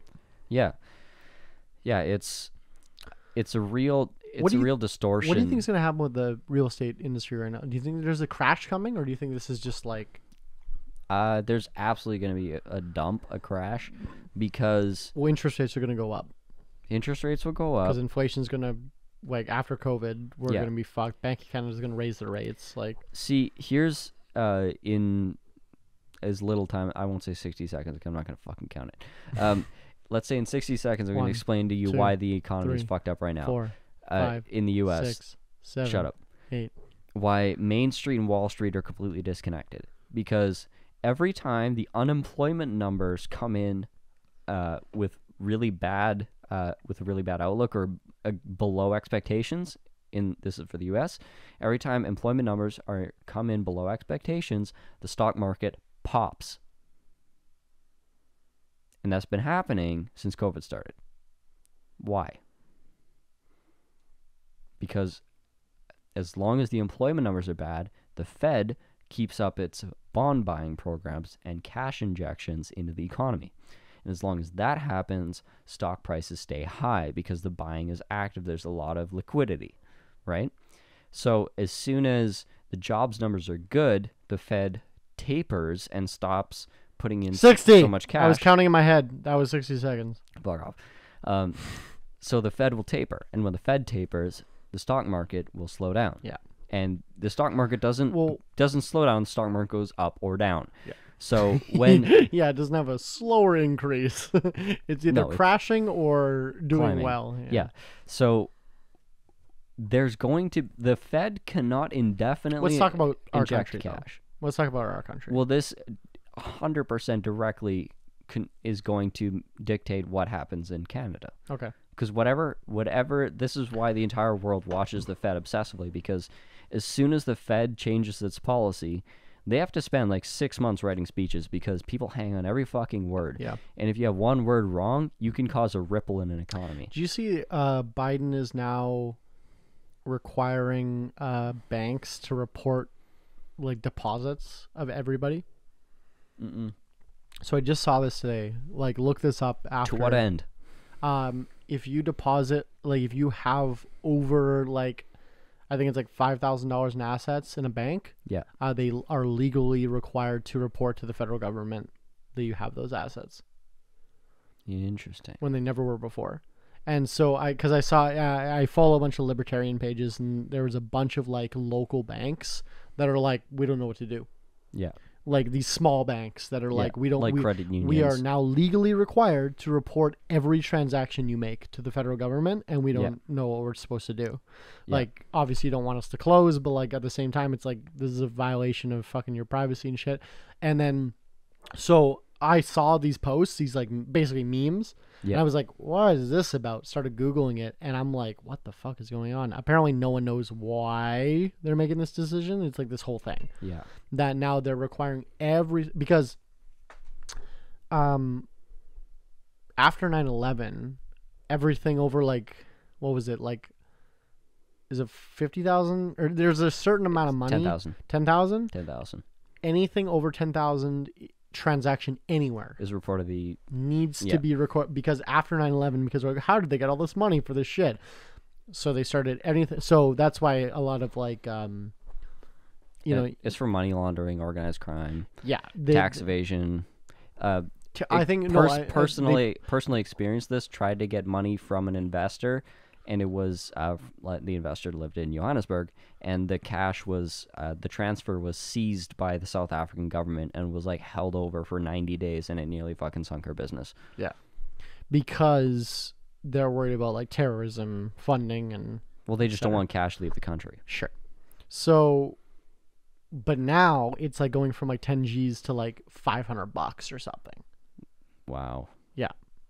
And a bunch of these local banks are like, that's a significant amount of infrastructure that's going to have to be added to this. Correct. Wow. Yeah. Which, I mean, $3.7 trillion infrastructure bill is going to, a part of it is refunding the IRS, because Trump defunded the IRS in a big way, and Biden's refunding it. And so the articles I was kind of reading, because this is like new, this is like something I learned about today. Okay. We're in like mid-September 2021. I like how a business tip always ends up in a conversation. So what are they planning? I also heard in a newscast either yesterday or today that Biden office is kind of hinting at they know more about the jobs numbers than the official jobs numbers are. Like, say more than well, they the jobs say. numbers are fucked, because it's like we added this many jobs, but it's because you lost that many jobs, right? For COVID. Well, like, I mean, it's a lot more complicated than just a number, I'm right? I'm trying to simplify a gain it, or loss, right? But I don't know how to describe it. I can't explain it. I'm not a fucking mathematician. I can't lay it out for you with a fucking pie chart and yarn of why the economy is going to crash, but I can pretty much fucking guarantee it that it will, because the fundamentals are so far dissociated from the growth. The reality. I mean, earnings numbers are high, great. Like, there's sure on the face it looks really good. Let's talk about Canada right now. We're in an election year. Trudeau, our prime minister, just called an election early. Yeah. He's losing ground in the polls, which is hilarious. I absolutely expected it. Which is one of the things he's pitching is a fucking selling your primary residence would get added to your income tax, which is so dumb. This is the dumbest tax law I've ever heard. We're pretty capitalist, but even like, okay, so the average human being, so as of right now, how we are right now, if you sell your primary residence, the home you live in, you don't pay fucking, it's not income added to your fucking income. Because for most people, that's the largest amount of money they'll ever see. They sell their house for $300,000, right? Yeah. What our prime minister is proposing, if he gets reelected, is that if you sell your house for $300,000, you pay half of it in tax. No, you pay half of equity gained over the purchase price.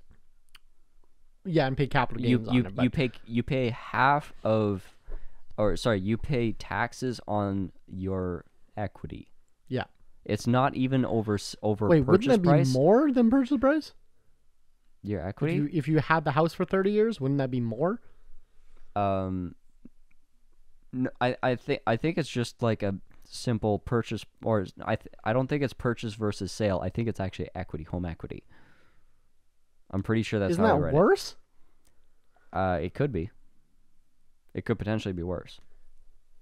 But But it also, like I said, could be better because the loophole is you just refinance your house to the maximum and then leverage a bunch of debt against it so you have no equity. No, but who would do that? The average Smart person? people? No, but any but fucking who's mortgage smart any mortgage broker with half a fucking brain cell will tell every will client make to do you this. do that. But like Yeah. the average human, though, the average consumer just wants to be rid of it. They just want to fucking make money. They don't give a shit. Well, no, like, my problem with this law is my parents will not take more debt. They would not refinance their fucking house. They wouldn't. exactly. So that's what I was gonna say.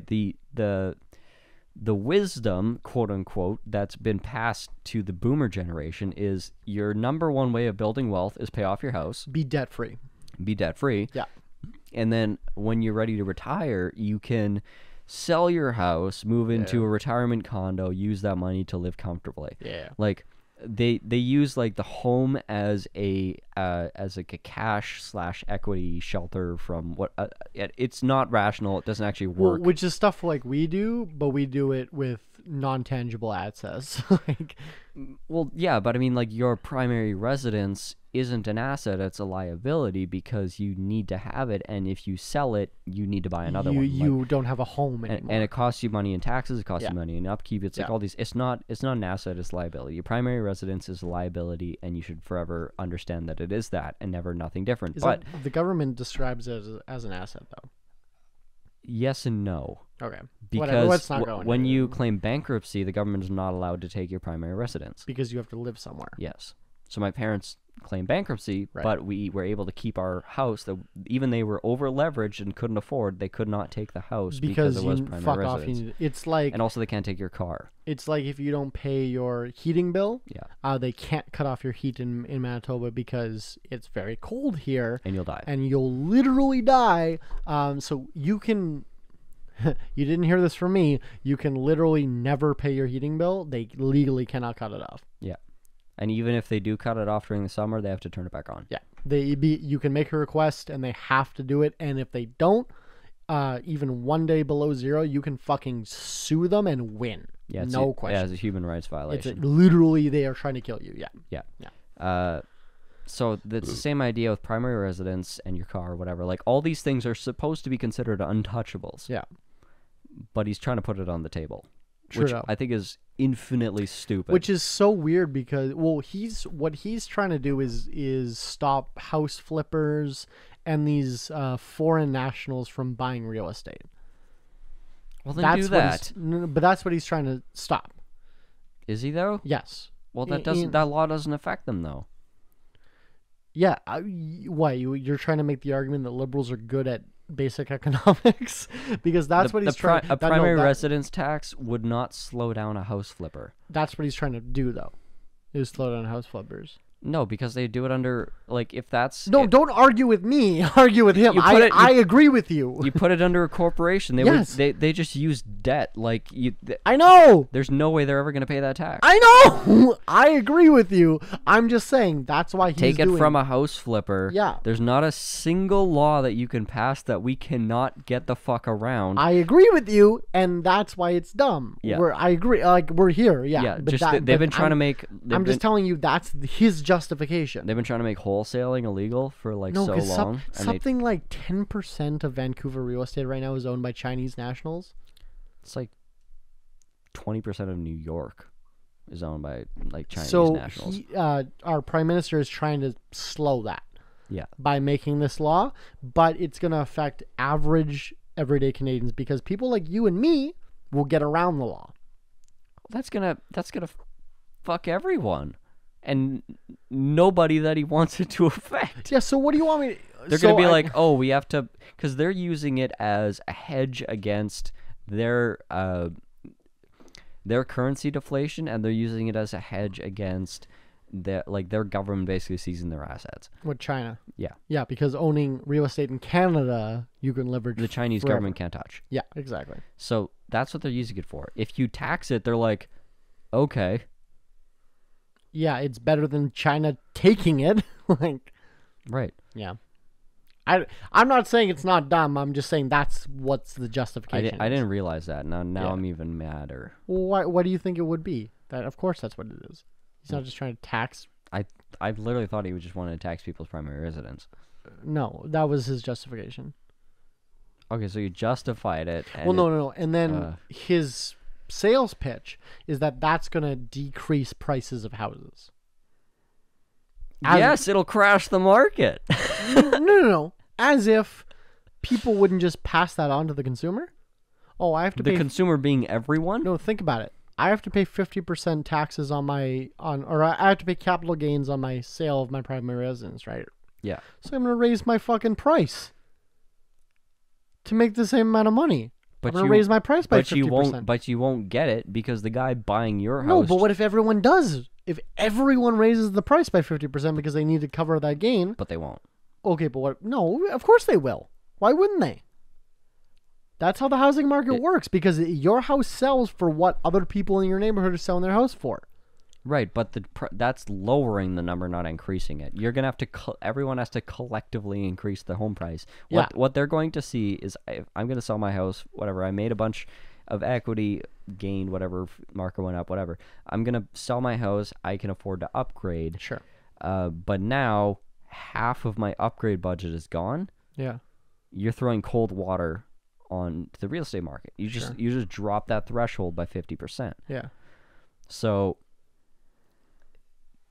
the market, just in general, transactions will slow because people are going to be less willing to sell their houses because they have to pay all they're going these to get taxes. taxed. Yeah. And also they're going to take into consideration, like, oh, how much money did I make this year? Yeah. Maybe I should work less hours. Well, even how much equity do I have in my house? Right. So like, how much of it has it appreciated over the last 10 years? So in general, it's going to slow down sales. Which is good for me because I want to buy a house right now. Right. So so I should vote liberal, is what you're saying. Yes. Yeah. No, it's the rate of sales will slow, which is what changes the price. Right? Yes, because supply demand. Yeah, exactly. Literally Econ 101, right? So you're going to fucking destroy the demand. Yep. You're going to decrease the budgets. Yep. And you're going to do it in a very hot market. Yep. It's an exponential down. So trend. not only are we all going to have COVID, but we're also going to be homeless. Yeah. First of all, you can't all be homeless if you fight the cops that try to evict you. Yeah, that's true. If the entire neighborhood shows up to every eviction, the cops are going to stop showing up. So buy some bolt cutters. In that case, just buy like a bludgeoning instrument of any sort to hit your local police officer with. Alcohol, beyond this point, does not condone violence of any kind, especially those against peace officers. Tyler's is drinking. Unless. Anyway, my name is Willows. At Vote Willows and everything. This has been Alcohol. This is Tyler. Yeah, this is Tyler. Right. And thank you for listening to the podcast. We appreciate it. Alcohol Beyond This Point on Instagram, Alcohol Beyond This Point podcast on Facebook. If you're listening somewhere, please let us know in a comment where you're listening from. We really appreciate it. My Spotify fucking demographics are like all over the place, and I'm like, no, there's no way. I think it's bots. So if you're listening from somewhere and you're not a bot, please let me know. Other than that, like, I know buy a house, don't be Asian, and vote Trudeau. What are you talking about? Stop this. Wait. And then it just fades out. So So here's the funny part about like Alcohol Beyond This Point podcast. this isn't two podcasters talking business. This is two business guys trying to podcast.